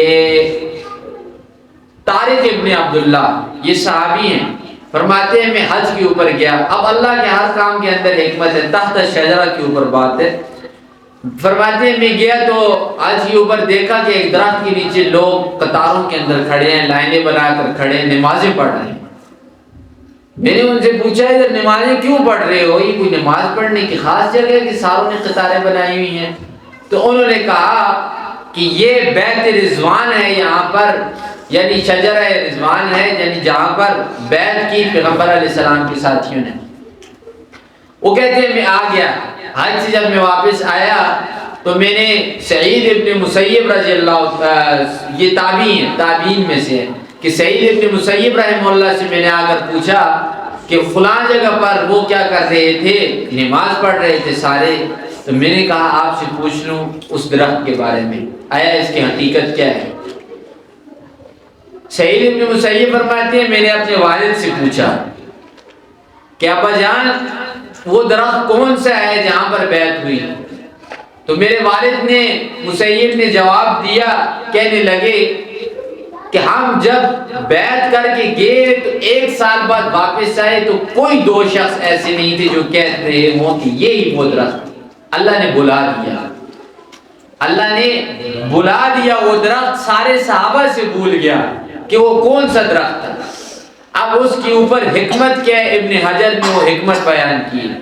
ابن حجر اپنے زمانے کے، وہ آج سے کئی 100 سال پہلے گزرے ہیں، وہ اپنے زمانے کی حالت بتا رہے ہیں۔ ابن حجر فرماتے ہیں کہ یہ زمانہ ایسا ہے کہ جب بھی کوئی خیر والی چیز لوگوں کو نظر آ جاتی ہے تو لوگ اسے پوجنا شروع کر دیتے ہیں، لوگ اس کی عبادت شروع کر دیتے ہیں۔ کوئی بھی بابرکت آدمی ہو یا بابرکت درخت ہو یا بابرکت جگہ ہو، لوگ اس کی پوجا شروع کر دیتے ہیں، لوگ اسے پوجنا شروع کر دیتے ہیں۔ اللہ نے اسی وجہ سے اس درخت کو صحابہ سے کیا کر دیا؟ بلا دیا۔ وگرنہ آج اگر لوگوں کو پتہ ہوتا کہ یہ فلاں درخت ہے تو آج جب حاجی جاتے تو ادھر سما سکتے تھے؟ نہ، بہت مشکل تھی۔ پھر اس سے کیا اور کیا بنا دیتے۔ آپ دیکھ لیں کہ یہاں سے لوگ جاتے ہیں تو کعبہ کے غلاف کو بھی چھپا کر لاتے ہیں۔ چوری تو چوری ہے نا، چاہے وہ داغی کی ہو یا کپڑے کی ہو یا سونے کی ہو، چوری تو چوری ہے۔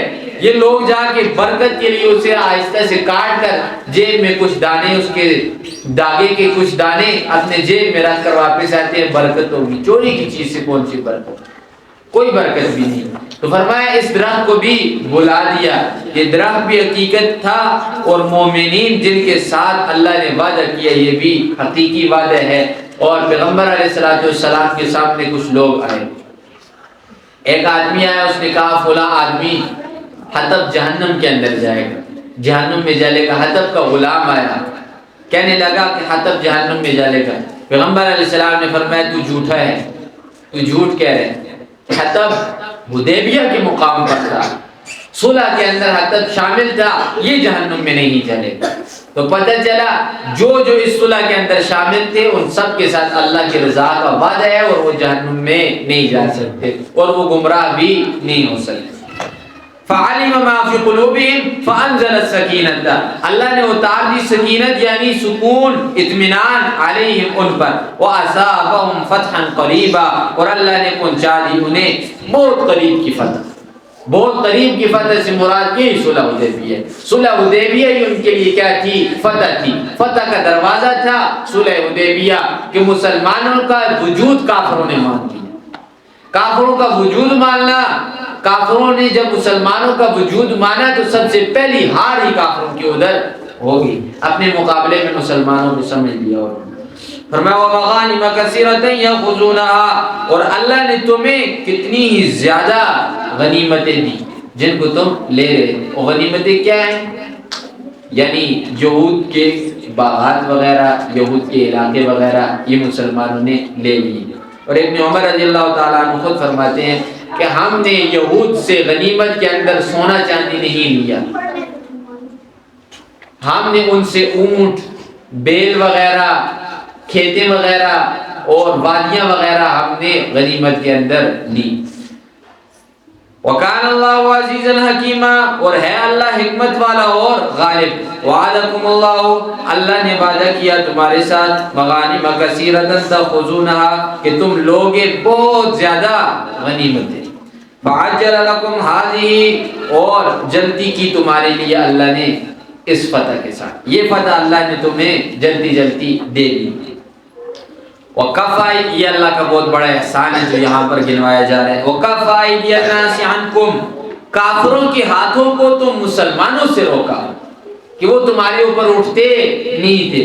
کئی صحابہ ہیں، ایک نہیں کئی صحابی، وہ فرماتے ہیں کہ ہم نے دیکھا کہ مشرک آئے ہم پر قتل کرنے کے لیے، قتال کرنے کے لیے، ہمارے ساتھ حملہ کرنے کے لیے کہ ہم مسلمان غفلت کے اندر ہوں گے، ہم ان پر حملہ کر دیں گے۔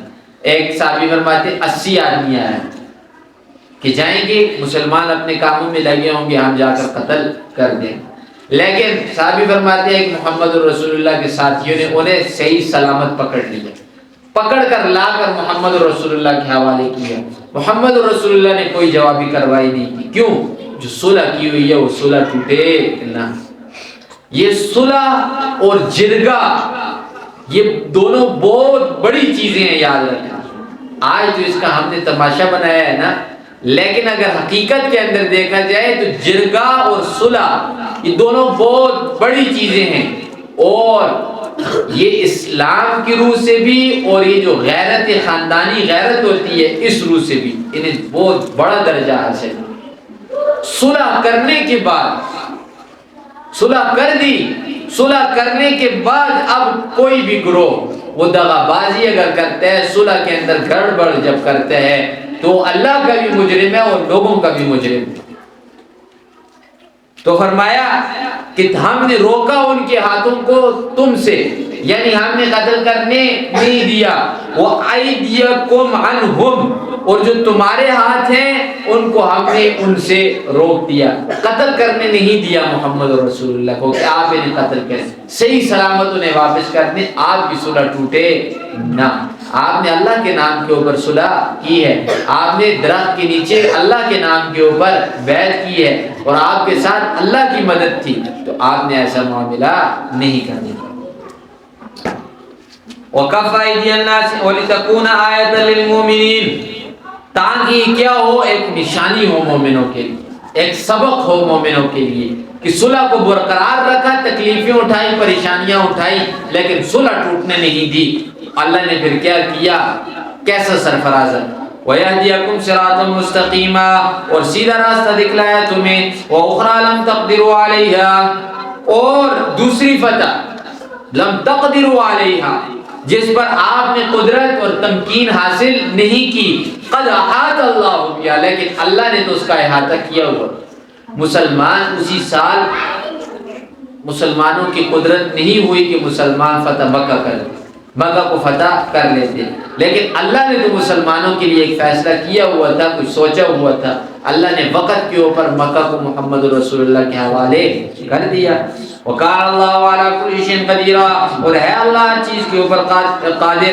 وَلَوْ قَاتَلَكُمُ الَّذِينَ كَفَرُوا، اگر تم لڑتے ان لوگوں کے ساتھ جنہوں نے کفر کیا، لَوَلَّوُا الْأَدْبَارَ، تو یہ پیٹ پھیر کر بھاگ جائے۔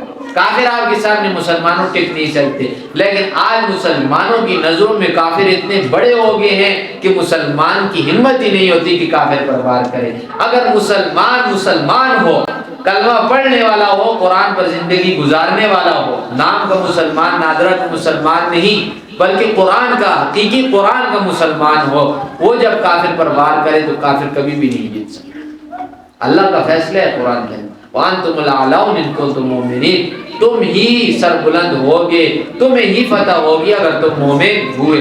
تو فرمایا یہ بھاگیں گے تم سے، ثُمَّ لَا يَجِدُونَ وَلِيًّا وَلَا نَصِيرًا، پھر یہ نہیں پائیں گے کوئی بھی مددگار اور کوئی بھی حمایتی، پھر کافروں کا کوئی حمایتی نہیں ہوگا۔ سنت اللہ، یہ اللہ کا طریقہ ہے، اللہ کی قد خلت من قبل، جو اس سے پہلی امتوں میں بھی گزر چکا ہے۔ اللہ کا طریقہ ایک ہی رہا ہے، جب رسول کی تکذیب ہوگی اللہ پھر کیا کرے گا، تکذیب کرنے والوں کو تباہ و برباد کرے گا۔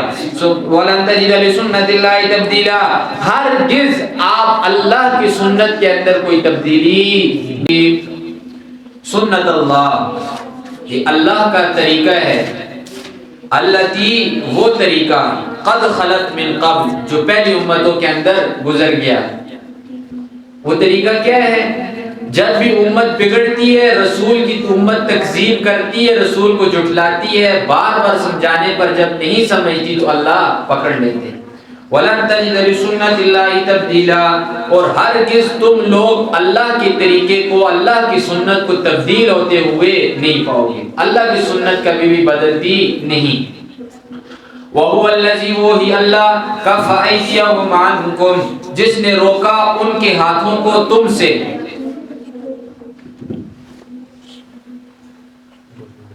وَأَيْدِيَكُمْ عَنْهُمْ، اور تمہارے ہاتھوں کو روکا ان سے، بِبَطْنِ مَكَّةَ، وادی مکہ میں، وادی مکہ میں صلح حدیبیہ کے موقع کے اوپر مسلمانوں تمہارے ہاتھوں کو کافروں سے روکا اور کافروں کے ہاتھوں کو تم سے روکا، یعنی جنگ اللہ نے ہونے نہیں دی، جنگ کو اللہ نے روک دیا۔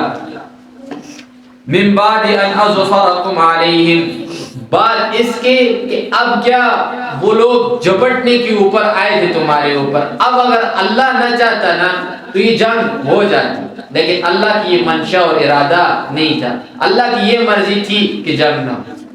اگر یہ جنگ ہوتی تو نقصان کیا تھا، بہت بڑا نقصان ہوتا کہ مسلمانوں کے اپنے کدھر تھے، کافروں کے پاس، وہ والے مسلمان جنہوں نے کلمہ پڑھا ہوا تھا لیکن اپنے ایمان کو چھپایا ہوا تھا، انہوں نے ظاہر نہیں کیا تھا اپنے ایمان کو، اور بعض ایسے تھے کہ انہوں نے ایمان کو ظاہر کیا تھا اور کفار کی تکالیف کے نیچے اپنے سر کو رکھا ہوا تھا، مارتے تھے، روز پیٹتے تھے۔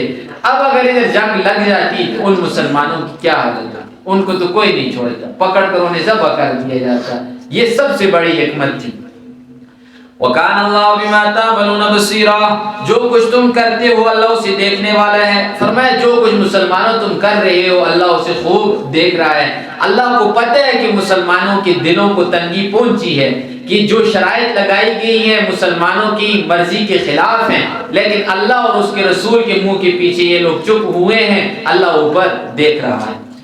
ہم الذین، وہ لوگ، کفروا جنہوں نے کفر کیا، وصدوکم عن المسجد الحرام، اور تم کو روکا مسجد حرام سے، والہدی معکوفا، اور تمہارے جو قربانی کے جانور تھے ان کو روکا، ان یبلغ محلہ، کہ وہ اپنے محل کو پہنچ جائے، حدود حرم کو وہ پہنچ جائے، اس سے ان کو روک دیا۔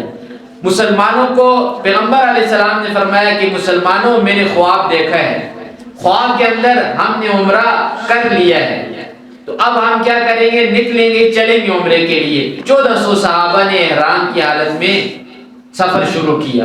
جب سفر شروع کیا تو ساتھ جو ہدی کے جانور تھے، اونٹ وغیرہ، انہیں بھی ساتھ لے لیا۔ تو جب ادھر پہنچے تو انہوں نے روک دیا، حالانکہ جو ادھر کے مشرکین تھے ان کے آئین کے اندر بھی یہ بات موجود تھی کہ کوئی دور دراز سے آئے گا، چاہے کوئی بھی ہو، بیت اللہ کا طواف کرنے کے لیے، عمرہ کرنے کے لیے، حج کرنے کے لیے، تو ہمارا کوئی حق نہیں بنتا کہ ہم انہیں روکیں۔ لیکن انہوں نے پھر بھی محمد رسول اللہ کو روکا، ضد کی وجہ سے، عناد کی وجہ سے۔ وہ ضد کیا تھی وہ بھی آگے چل کر آئے گی۔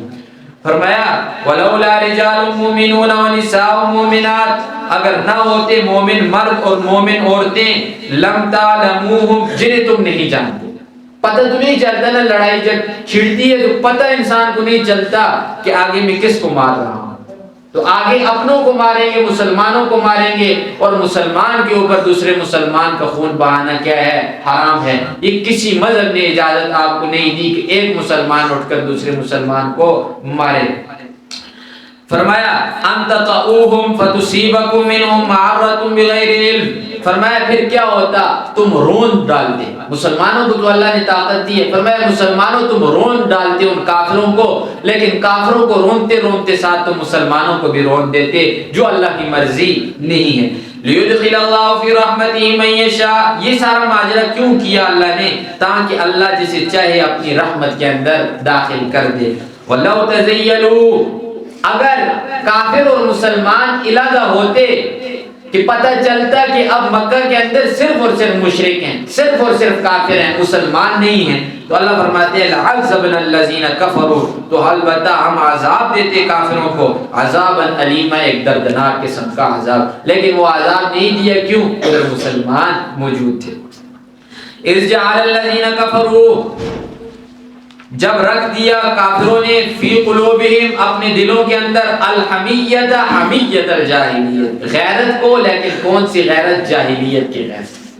ایک غیرت اسلام ہے اور ایک غیرت کیا ہے جسے ہم خاندانی غیرت کہتے ہیں یا قومی غیرت کہتے ہیں۔ قومی غیرت کا اور دین اسلام کی غیرت کا بسا اوقات ٹکراؤ آ جاتا ہے۔ جب یہ ٹکراؤ آئے گا آپ کے اوپر فرض ہے کہ آپ قومی غیرت کو چھوڑیں، اسلام کی غیرت کو چنیں۔ اب ان کی قومی غیرت کیا تھی؟ ان کی غیرت یہ تھی کہ محمد کل کا لڑکا ہے، ہمارے سامنے بڑا ہوا ہے، اب یہ اتنی بڑی فوج لے کر ہمارے اوپر داخل ہو رہا ہے، عمرہ کرنا روا ہے اس کے لیے، لیکن ہماری غیرت یہ قبول نہیں کرتی کہ یہ اٹھ کر ہمارے علاقے کے اندر آئے اور عمرہ کرے۔ بس یہ ایک ہی غیرت تھی جسے اللہ نے فرمایا حمیت الجاہلیت، یہ ان کی جاہلیت کی غیرت تھی، اس کے اندر کوئی کسی قسم کا ثواب وغیرہ انہیں نہیں ہوا۔ فرمایا فانزل اللہ سکینتہ، اللہ نے اتار دی سکینت یعنی اطمینان، سکون، علی رسولہ، اپنے رسول کے اوپر، رسول صلی اللہ علیہ وسلم کے دل پر سکون کو اتارا، وعلی المؤمنین، اور مومنوں کے دلوں پر بھی سکون کو اللہ نے اتارا۔ یہ کوئی عام بات نہیں ہے کہ عمرے کا یعنی احرام بندھا ہوا ہے، جانور ہاتھ میں پکڑے ہوئے ہیں اور چلے گئے ہیں، ادھر 1400 کی تعداد ہے لیکن عمرہ نہیں کرنے دے رہے۔ یہ کوئی معمولی بات نہیں۔ صحابہ نے فرمایا ہم مریں گے اللہ کے رسول، ہم مرنے کے لیے تیار ہیں، ہم واپس نہیں جائیں گے عمرہ کرنے کے بغیر۔ حضرت عمر جو جلالی ہیں فرمایا میرا خون مجھے اجازت نہیں دیتا کہ میں عمرے کا احرام باندھ کر واپس چلا جاؤں، اللہ کے رسول مجھے چھوڑیے۔ لیکن رسول اللہ صلی اللہ علیہ وسلم نے فرمایا نہ عمر، جذبات کی بات نہیں، اللہ جو حکم اتارے گا وہی ہم کریں گے۔ اللہ نے کیا فرمایا کہ صلح کر، پھر سب نے کیا کی؟ صلح کی۔ تو فرمایا اس چیز کو دبانا بہت مشکل تھا، یہ اللہ نے کیا کیا؟ فانزل اللہ سکینتہ، دل پر اطمینان اتار دیا۔ وَأَلْزَمَهُمْ كَلِمَةَ التَّقْوَىٰ، اور پابند کیا مومنوں کو تقوی کی بات کے ساتھ کہ آپ رکے رہو جب تک اللہ کا حکم نہیں آتا۔ وَقَالُوا وَحَقَّ بِهَا وَأَهْلَهَا، اور مومن ہی زیادہ حقدار ہے تقوی کی، اہل مومن ہی ہیں تقوی کے۔ اب کافروں کو کیا لگے کہ تقوی کیا ہے؟ فرمایا مومنوں کے ساتھ یہ شان ہے، ان کے ساتھ تقوی جڑتا ہے۔ وَكَانَ اللَّهُ، اور ہے اللہ بِكُلِّ شَيْءٍ عَلِيمًا، ہر چیز کا علم رکھنے والا۔ اللہ سے دعا عمل کی توفیق عطا فرمائے۔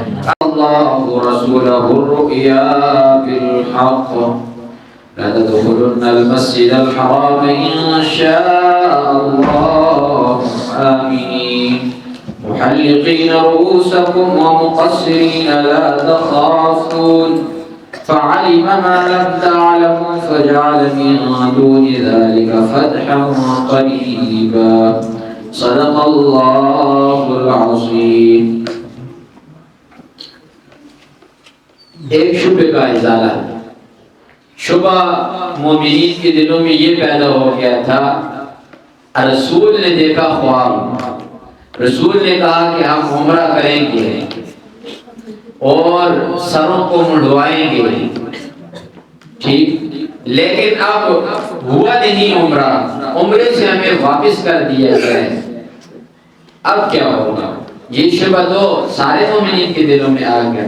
اور حضرت عمر کی وہ روایت بخاری کے اندر ہے، پہلے آئے پیغمبر علیہ السلام کے پاس آ کر کہنے لگے اللہ کے رسول کیا ہم مومن نہیں، مسلمان نہیں، کیا آپ اللہ کے سچے رسول نہیں؟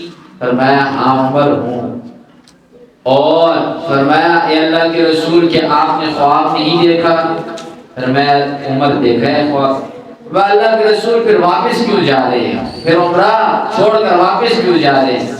فرمایا اے عمر کیا خواب کے اندر اللہ نے یہ کہا تھا کہ اسی سال کریں گے، یا میں نے تم سے کہا تھا کہ اسی سال کریں گے عمرہ؟ فرمایا نہ اللہ کے رسول، چلے گے واپس۔ سیدھے آئے حضرت ابوبکر صدیق رضی اللہ تعالیٰ عنہ کے پاس، آ کر سوال کیا اے ابوبکر کیا ہم مسلمان ہیں کہ نہیں؟ کہا مسلمان ہیں۔ کیا اللہ کے رسول سچے ہیں کہ نہیں؟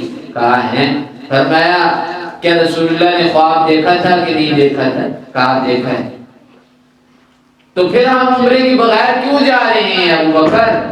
انہوں نے بھی وہی جواب دیا جو پیغمبر علیہ السلام نے دیا۔ لیکن صداقت کا بھی اللہ نے ایک درجہ رکھا ہے، اور پیغمبر علیہ السلام کی کئی باتیں جو حضرت ابوبکر صدیق رضی اللہ تعالیٰ عنہ کی زبان سے جاری ہوئی، بخاری شریف کو آپ اٹھا کر دیکھیں کہ خطبات ہیں حضرت ابوبکر صدیق رضی اللہ تعالیٰ عنہ، ایک طرف پر پیغمبر علیہ السلام کی ان باتوں کے اوپر خطبات ہیں، انہیں دیکھیں، اور ساتھ حضرت ابوبکر صدیق رضی اللہ تعالیٰ عنہ کے خطبات کو دیکھیں، آپ کو بالکل یکساں نظر آئیں۔ اور ان کی بات بہت ہی عمدہ قسم کی ہے کہ حضرت عمر فرما رہے ہیں کہ جب حضرت ابوبکر نے پیغمبر علیہ السلام کے وصال کے موقع کے اوپر آیات مبارکہ پڑھی نا وما محمد الا رسول قد خلت من قبل رسول، کہ صحابہ تمہیں کیا ہو گیا، محمد اللہ کے رسول ہی تو تھے جو دنیا سے جا چکے ہیں، پہلے بھی رسول آتے تھے جاتے تھے۔ تو حضرت عمر فرماتے ہیں میں ایسے سمجھ رہا تھا جیسے قرآن ابھی نازل ہو رہا۔ یہ حضرت ابوبکر صدیق رضی اللہ تعالیٰ عنہ کی زبان میں اللہ نے تاثیر رکھی تھی۔ تو اب اللہ جواب دے رہے ہیں، اللہ فرماتے ہیں یہ بات کوئی محمد رسول اللہ کا خواب جھوٹا نہیں، لقد صدق اللہ رسولہ الرؤیا بالحق، اللہ نے سچا کیا ہے رسول کے خواب کو جو اللہ نے رسول کو خواب دکھلایا ہے۔ لَتَدْخُلُنَّ الْمَسْجِدَ الْحَرَامَ، ضرور بضرور تم داخل ہوگے مسجد حرام کے اندر، انشاءاللہ اگر اللہ نے چاہا، آمنین امن کے ساتھ۔ جب اللہ کے کلام کے اندر انشاءاللہ آ جائے نا وہ تحقیق کے لیے ہوتا ہے، پختہ بات ہے کہ تم داخل ہوگے انشاءاللہ وآمنین، امن کے ساتھ، یہ بھی نہیں کہ ڈر کر، نہ امن کے ساتھ۔ جب پھر یہ داخل ہوئے نا تو قریش مکہ نے مکہ خالی کر دیا کہ مسلمان آ رہے ہیں عمرہ کرنے کے لیے کہ سامنے ہم نہ ہو جائے، وہ پیچھے پہاڑیوں پر چڑھے۔ محمد رسول اللہ اپنے ساتھیوں کو لے کر اندر گئے، 3 دن عمرہ کیا خوب، کوئی پرواہ، کوئی مسئلہ نہیں۔ تو فرمایا محلقین رؤوسکم ومقصرین، تم اپنے سروں کو منڈواؤ گے اور بالوں کو کترواؤ گے، دونوں چیزوں کی اجازت ہے۔ حلق اسطرہ پھروانا اس کی بھی گنجائش ہے، اجازت ہے، اور مقصرین اگر بالوں کو کتروائیں اس کی بھی گنجائش ہے، لیکن افضل کون سا ہے؟ اب قرآن میں بھی دیکھیے جو ترتیب ہے تو پہلے ترتیب کے لحاظ سے محلقین ہے، پہلے سروں کو منڈوانے والے ہیں، کتروانے والے بعد میں ہیں، اور پیغمبر علیہ السلام نے فرمایا اللہ رحم کرے سروں کو منڈوانے والوں کے۔ اب یہاں پر ایک بات سمجھنے کی ہے کہ حج کے موقع کے اوپر اور عمرے کے موقع کے اوپر سر کو کیوں منڈوایا جاتا ہے، بالوں کو کیوں کتروایا جاتا ہے؟ یہ بندہ جب جاتا ہے تو سب سے پہلی چیز جو اس سے کروائی جاتی ہے احرام بندھوایا جاتا ہے۔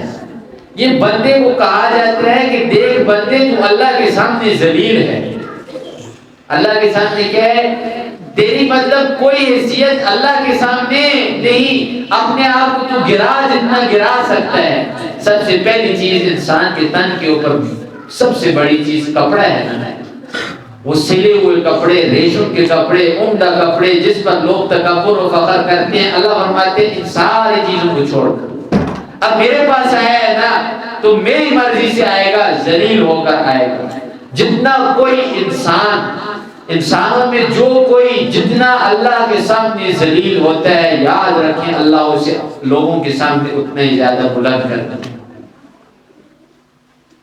ویسے ہی نہیں فرمایا کہ جب یہ پھر حج عمرے سے لوٹتا ہے تو ایسی حالت میں لوٹتا ہے جیسے ماں کے پیٹ سے نکلا ہے، یہ فضیلتیں ویسے ہی نہیں ملتی۔ تو فرمایا پہلی سیڑھی کیا ہے کہ آپ نے کپڑے اتارنے، وہ چادریں باندھنی ہے اللہ کے سامنے، سر پر ٹوپی نہیں پہنی، پاؤں خالی کرنے، یہ ساری چیزیں کروائی جاتی ہیں۔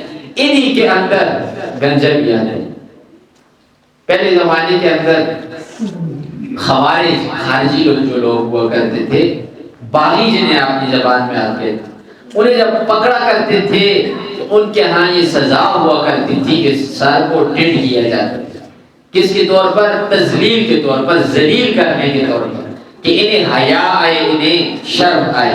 تو فرمایا محلقین رؤوسکم ومقصرین، چاہو تو ٹیڑھ کرواؤ، چاہو تو بالوں کو کترواؤ، لیکن بتا دیے کہ افضل کیا ہے؟ منڈوانا ہے، اس طرح پھروانا ہے۔ لا تخافون، کوئی خوف نہیں، ڈرو مت کسی چیز سے، تم جاؤ گے بغیر خوف کے، تم مکہ کے اندر داخل ہوگے۔ فعلم ما لم تعلموا، اللہ وہ جانتے ہیں جو تم نہیں جانتے۔ اگر حدیبیہ کے ہی سال تمہیں عمرہ کروا دیا جاتا مسلمانوں تو یہ جو انعامات تمہیں ملے ہیں یہ انعام تمہیں کہاں پر ملتے؟ اب مسلمان آئے تھے، صلح وغیرہ نہ ہوتی، سیدھے عمرہ کر کے واپس چلے جاتے، یہ جتنی خیریں انہیں ملی ہیں یہ خیریں مل سکتی تھی؟ کتنی بڑی خیر اللہ نے عطا کی کہ اللہ نے فرمایا مسلمانوں جو بیعت تم نے کی ہے نا ہاتھوں کے اوپر، اس بیعت کے اوپر مجھ اللہ کا بھی ہاتھ ہے، کتنی بڑی ہوئی۔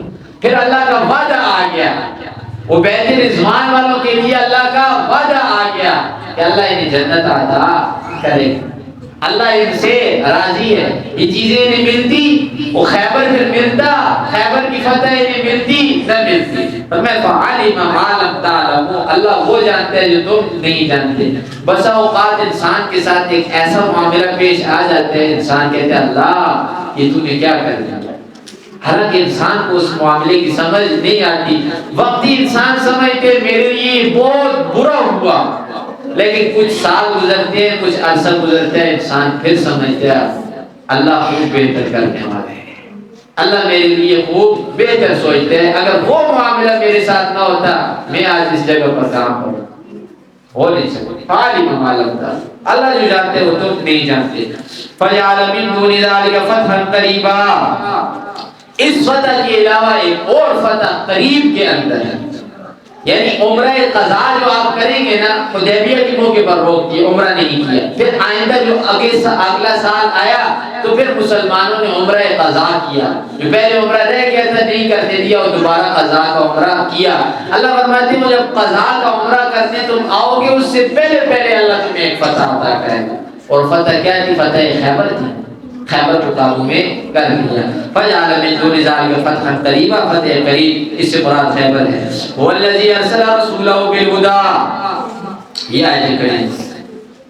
یا آپ کہیں کہ سارے کے سارے چیز کا اگر خلاصہ اور نتیجہ وہ یہ آیت کریمہ ہے.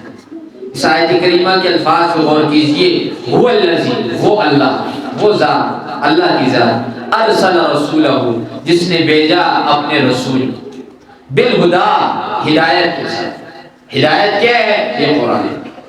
بالہدا، بالقرآن. اللہ نے اپنے رسول کو بھیجا قرآن کے ساتھ، قرآن دے کر. ودین الحق، اور دین حق دے کر بھیجا.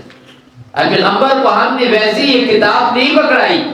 دین الحق، ہم نے زندگی گزارنے کے معاملات وغیرہ ساری چیز ایک نظام اٹھا کر دیا ہے. اور دیا کس لیے؟ لیظہرہ علی الدین کلہ، تاکہ اللہ کا یہ جو دین ہے، لیظہرہ، یہ غالب آ جائے، علی الدین کلہ، تمام کے تمام نظام کائنات کی. اللہ فرماتے ہیں ان الحکم الا للہ، نہ ہو کوئی فیصلہ سوائے اللہ کی. اللہ کی مرضی یہ ہے کہ زمین کے اوپر کوئی بھی فیصلہ ہو وہ اللہ کی مرضی سے ہو، اللہ کی مرضی کے بغیر نہ ہو. لیظہرہ علی الدین کلہ، پیغمبر علیہ السلام کو نبوت ملی 40 سال کی عمر میں. پھر 63 سال تک پیغمبر علیہ السلام زندہ رہے. پہلے دن سے آخری دن تک کوشش پیغمبر علیہ السلام کی کیا تھی؟ لیظہرہ علی الدین کلہ، دین غالب آئے. محمد رسول اللہ کی یہ کوشش نہیں تھی کہ میں محمد غالب آؤں لوگوں پر، نہ، محمد رسول اللہ کی کوشش یہ تھی کہ دین غالب آئے، دین پھیلے. زمینوں کی لالچ نہیں تھی کہ ہم فتح کریں، زمینوں کے قبضے کریں، نہ. اور میں لیظہرہ علی الدین کلہ، دین کیا ہو؟ غالب آ جائے تمام کائنات میں. صحابہ کا دور بھی یہی تھا. آپ دیکھیں گے کوئی صحابی آپ کو لالچی نظر نہیں آئے گا. ہر ایک کا مقصد یہی تھا کہ دین غالب ہو، کافروں کے اوپر مسلمانوں کا رعب ہو، یہ لوگ تھرتھرائیں اسلام سے. یہ کوشش پیغمبر علیہ السلام نے پہلے دن سے آخری دن تک کی ہے. اور یہی احکام اور یہی پیام پیغمبر علیہ السلام نے امت کو بھی دیا ہے. لیکن آج کیا ہے؟ لیظہرہ علی الدین کلہ، وہ لیظہرہ علی الدین، دین ایک سائڈ پر رہ گئے. دین کو سامنے کرنا ہے، دین کو غالب کرنا، یہ الگ چیز ہے. آج کس چیز کی محنت ہے؟ سب سے پہلے ہر انسان کی یہ کوشش ہوتی ہے میرا نام بنا، پہلی چیز. دوسری چیز فرقے کا نام بنے، ہمارا فرقہ اوپر جائے. اور تیسری چیز کوئی جماعت ہے چھوٹی سی تو جماعت اوپر آئے. نام سارے دین کا لیتے ہیں، دین کی کوشش نہیں ہو رہی. یہ پاکستان کے اندر یا اور کوئی بھی ممالک ہے، جتنے بھی ممالک، ان کے اندر مسلمان کم ہیں. اکثریت کس کی ہے؟ مسلمانوں کی ہے. آپ پاکستان کا حساب لگائیں، پاکستان میں مسلمانوں کے پائے میں کوئی اور اقلیت رہتی ہے؟ یہودی ہے، عیسائی مسلمانوں جتنے ہیں نہیں ہیں. اگر یہ سارے مسلمان جمع ہوں لیظہرہ علی الدین کے لیے کہ دین کو ہم غالب کریں، کر سکتے ہیں کہ نہیں کر سکتے؟ نہیں کرتے. وجہ کیا ہے؟ ہر ایک اپنی جماعت اور اپنے فرقے کی تبلیغ کر رہا ہے. لیکن پیارے پیغمبر صلی اللہ علیہ وسلم نے یہ والی تبلیغ نہیں کی. پیغمبر علیہ السلام نے تبلیغ کی ہے کہ دین غالب ہو جائے. دین کیسے غالب ہوگا؟ جب آپ کے پاس حکومت. جب تک آپ کے پاس حکومت نہیں ہے، مسلمانوں کے پاس حکومت نہیں ہے، دین کا صرف اور صرف خیال ہے کہ ہم دین کو غالب کریں گے۔ دین غالب ہوتے ہیں حکومت کے ساتھ۔ جب پیغمبر علیہ السلام کے پاس حکومت نہیں تھی نا، تو پیغمبر علیہ السلام نے جنگ کا اعلان نہیں کیا۔ پیغمبر علیہ السلام کو کیا حکم ہوا؟ کف ایدیہم، اپنے ہاتھوں کو روکیں۔ پیغمبر جب جنتا بن گیا، ایک جماعت بن گئی، پھر فرمایا اب لڑو، لڑ کر حکومت ان سے کھینچو، حاصل کرو حکومت کو۔ پھر حکومت آئی، پھر یہ سارے کے سارے معاملات ہوئے۔ تو اللہ کا مقصد، اللہ کی منشا کیا ہے؟ لیظہرہ علی الدین کلہ، یہ تمام کے تمام نظام کائنات کے اوپر دین محمدی آ جائے۔ وکفیٰ باللہ شہیدا، آپ قدم تو اٹھاؤ نا ذرا، آپ قدم اٹھاؤ گے نا تو وکفیٰ باللہ شہیدا، اللہ کافی ہے مددگار ہونے کے اعتبار سے۔ شہید کا ویسے معنی جو کیا جاتا ہے وہ گواہ کی کیا جاتا ہے، لیکن اس کا معنی یہاں پر جو ہے وہ مددگار کے۔ سورہ بقرہ میں بھی اس جیسی ایک آیت ہم پڑھ کر آئے ہیں، فَإِن لَمْ تَفْعَلُوا وَلَن تَفْعَلُوا فَاتَّقُوا النَّارَ الَّتِي وَقُودُهَا النَّاسُ وَالْحِجَارَةُ أُعِدَّتْ لِلْكَافِرِينَ۔ پیچھے آتا ہے وَادْعُوا شُهَدَاءَكُمْ، وَادْعُوا شُهَدَاءَكُمْ، اے کافرو تم قرآن کی آیت نہیں لا سکتے، سورت نہیں لا سکتے، تم ایسے کرو اپنے سارے کے سارے مددگاروں کو بلاؤ، وَادْعُوا شُهَدَاءَكُمْ، اپنے مددگاروں کو ساتھ ملاؤ، پھر بھی تم نہیں لا سکتے۔ وہی معنی یہاں پر بھی ہوگا وَكَفَىٰ بِاللَّهِ شَهِيدًا، اللہ کافی ہے مدد کے اعتبار سے، اللہ تمہاری مدد کرے گا، جیسے صحابہ کی تمہاری بھی کرے گا۔ محمد رسول اللہ والذین معه أشداء على الكفار رحماء بينهم تراهم ركعا سجدا يبتغون فضلا من الله ورضوانا سيماهم في وجوههم من أثر السجود ذلك مثلهم في التوراة ومثلهم في الإنجيل كزرع أخرج شطأه فآزره فاستغلظ فاستوى على سوقه يعجب الزراع ليغيظ بهم الكفار وعد الله الذين آمنوا وعملوا الصالحات منهم مغفرة وأجرا عظيما صدق الله العظيم۔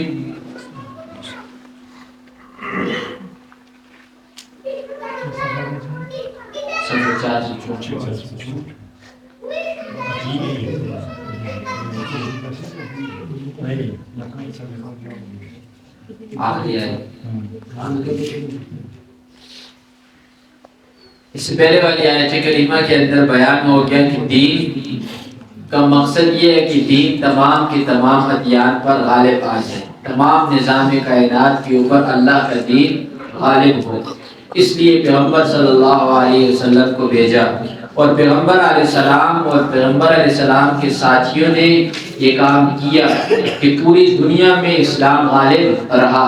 حضرت عمر، حضرت ابوبکر صدیق رضی اللہ تعالیٰ عنہ کے دور اور پھر اس کے بعد جو خلفاء ان کے ادوار کے اندر دیکھا جائے تو یہ کام ہوا۔ اب کرنے والے کون ہیں، کس نے اس کام کو کیا ہے اور کیسے کیا ہے اور جماعت کیسے بنی ہے، آخری آیت کے اندر اس کا تذکرہ آئے گا۔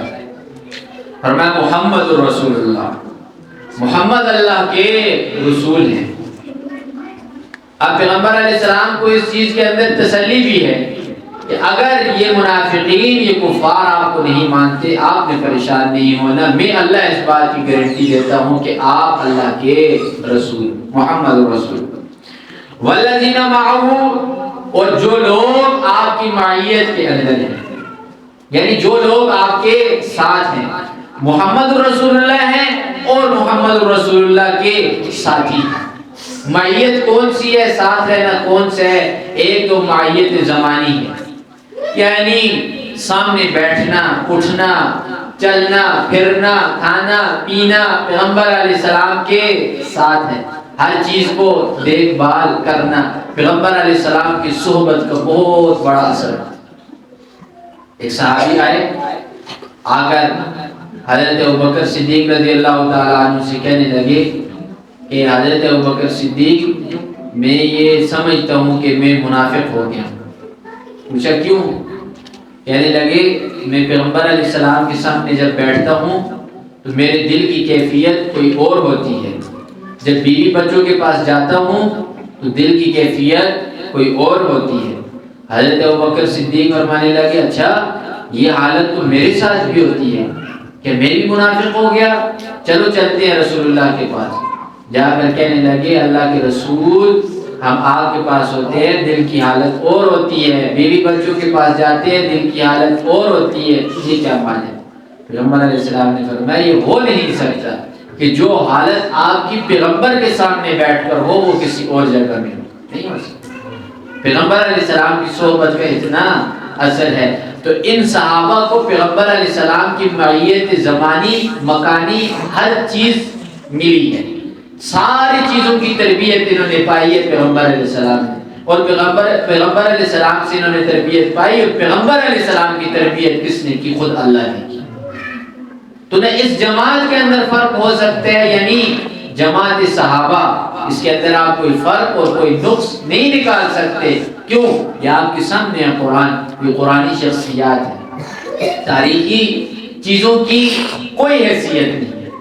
جب صحابہ کے بارے میں بھی تاریخی روایات ہیں، بہت سے لوگ اٹھاتے ہیں، کہتے ہیں جی فلاں جگہ پر فلاں صحابی نے فلاں کام کیا، فلاں جنگ سے بھاگے، فلاں کام ہوا ان سے، وہ آپ کے سامنے رکھتے ہیں گا، لیکن یاد رکھیں ان کی کوئی حیثیت نہیں. کیوں؟ قرآن سے بڑھ کر تو کوئی چیز بھی نہیں. قرآن نے سرٹیفکیٹ انہیں دے دیا کہ محمد رسول اللہ اور ان کے ساتھی. اب ان کی صفات کیا ہیں، صفت ان کی کیا ہے؟ فرمایا اشداء علی الکفار، یہ کفار پر سخت ہیں، کفار کو قتل کرنے میں سخت ہیں، کفار کے ساتھ لڑنے میں کیا ہیں؟ سخت ہیں. اب یہ دیکھیے کمانڈر کسے کہتے ہیں، بڑا سربراہ کسے کہتے ہیں؟ پہلے یہ نہیں فرمایا کہ محمد رسول اللہ کے ساتھی وہ لڑنے میں سخت ہے کہ محمد رسول اللہ کو چھوڑ دیا جائے. فرمایا نہ،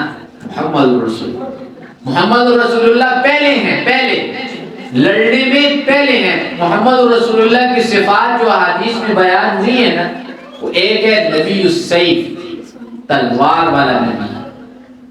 تلوار والا نبی یعنی تلوار چلاتے ہیں کافروں پر. دوسرا نبی الملاحم، گوشتوں والا نبی، یعنی گوشت کاٹتے ہیں کافر، ذبح کرتے ہیں کافر. یہ محمد رسول اللہ کے صرف آئی ہے. فرمایا محمد رسول اللہ کیا ہے؟ مطبوع ہے، یعنی لڑنے میں آگے ہیں، اور ان کے صحابہ ان کے پیچھے کھڑے ہو کر لڑتے ہیں، ان کے ساتھ مل کر لڑتے ہیں. پیغمبر علیہ السلام کی آپ غزوات اٹھا کر دیکھیں، سب سے پہلے میدان میں اترنے والا جو آدمی ہوتا تھا وہ محمد رسول اللہ صلی اللہ علیہ وسلم. اس لیے فرمایا وہ فوج کامیاب ہے کہ جس کا کمانڈر اور اس سے چلانے والا خود پہلے میدان کے اندر اترے، اور ہر کام کے اندر، چاہے وہ تبلیغ ہو، کوئی بھی کام ہو، جب تک دعوت دینے والا بلانے والا خود اس کام کو نہیں کرے گا، لوگ کبھی بھی اس کام کو نہیں کریں گے. وہاں محمد رسول اللہ، محمد اللہ کے رسول ہیں. والذین معه اشداء، جو ان کے ساتھی ہیں، اشداء سخت ہیں، علی الکفار، کفار کے اوپر، کفار کے اوپر بہت زیادہ سختی کا مظاہرہ کرتے، کوئی نرمی کفار کے بارے میں نہیں دکھاتے. پیغمبر علیہ السلام کے زمانے میں حضرت عمر رضی اللہ تعالیٰ عنہ کی حالت دیکھیں، اور بعد کے زمانے میں بھی حضرت عمر رضی اللہ تعالیٰ عنہ کی حالت دیکھیں، کفار کے اوپر کیسے سخت تھے. سیدھے کہتے تھے اللہ کے رسول ہر رشتہ دار کو اس کے رشتہ دار کے حوالے کرے، گردن اڑا دے. یہ کوئی آسان بات ہے؟ اپنے ماموں کی، چچا کی، باپ کی گردن اتارنا آسان کام ہے؟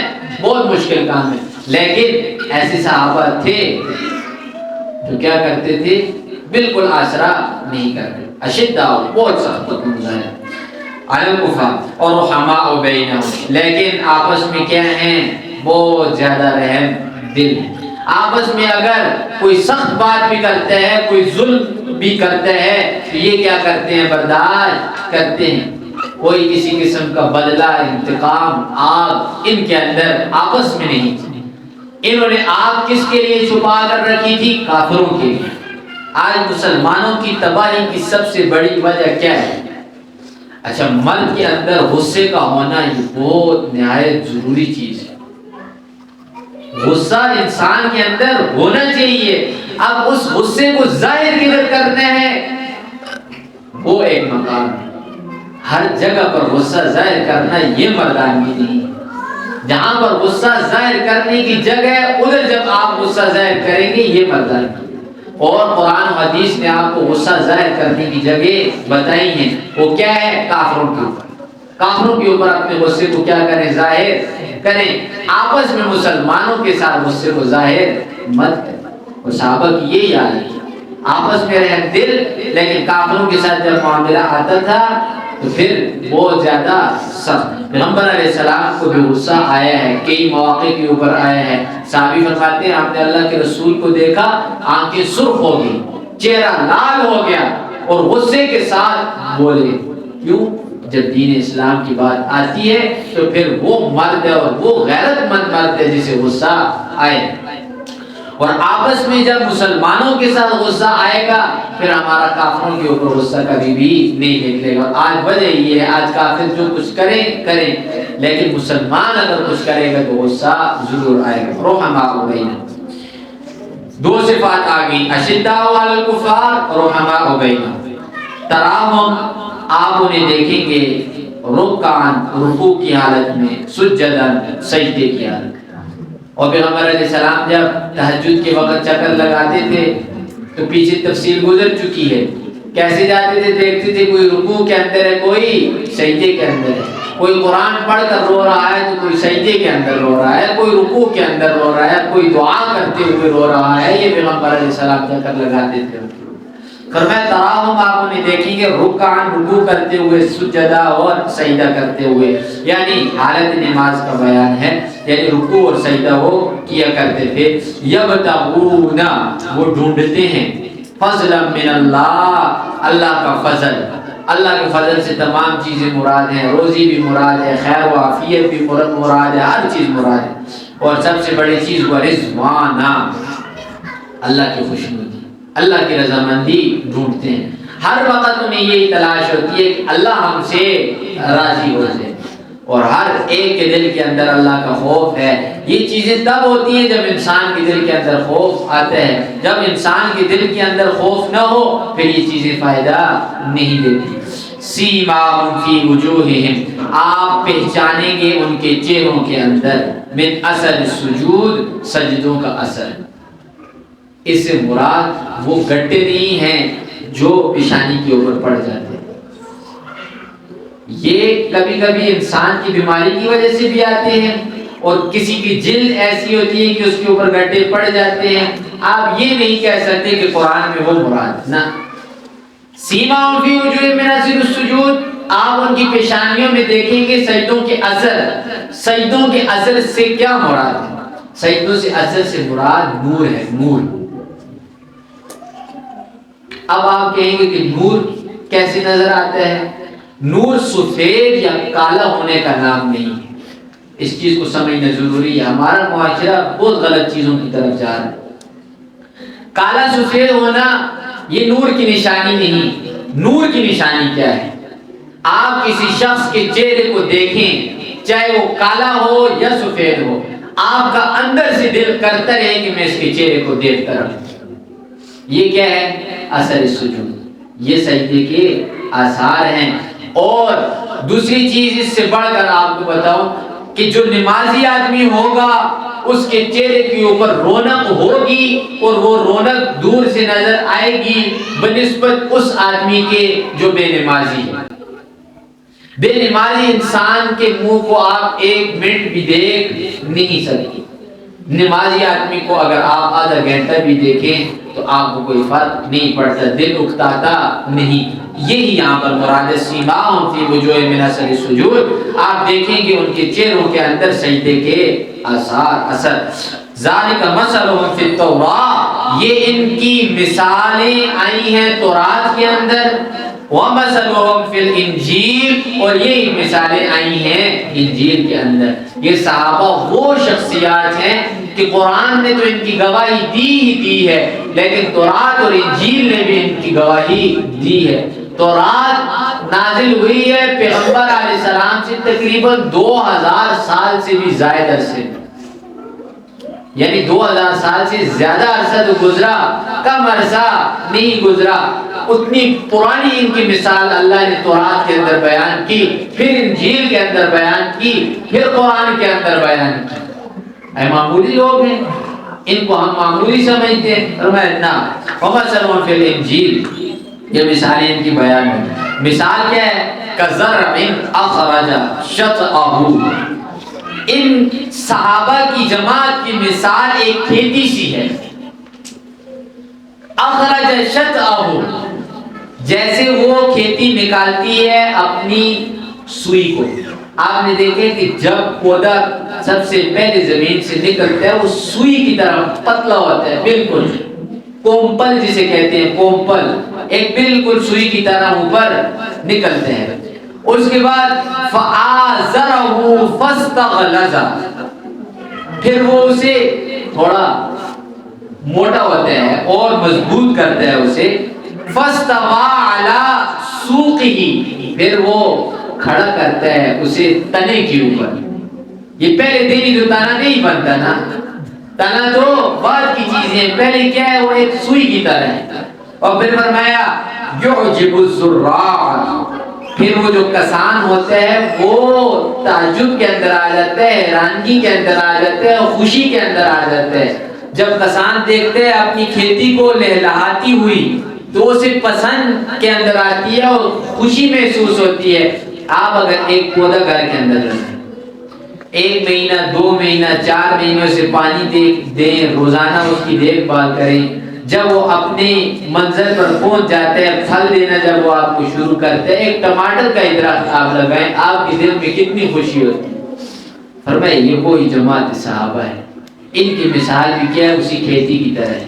یہ پہلے دن سے ہی ابو بکر اور عمر اور عثمان و علی رضوان اللہ تعالی علیہ اجمعین ایسے نہیں تھے، ان کے اوپر محنت ہوئی ہے پیغمبر علیہ السلام کی۔ انہیں پیغمبر علیہ السلام نے اپنی مجلس کے اندر، اپنی معیت کے اندر رکھا، ان کے اوپر محنت کی، تب جا کر یہ والا رنگ نکلا۔ تو فرمایا یعجب الزراع، پھر تعجب کے اندر ہوتے ہیں کون؟ وہ کسان۔ اسی طرح محمد رسول اللہ ہے کہ اپنی جماعت کو دیکھتے ہیں تو خوش ہو جاتے ہیں۔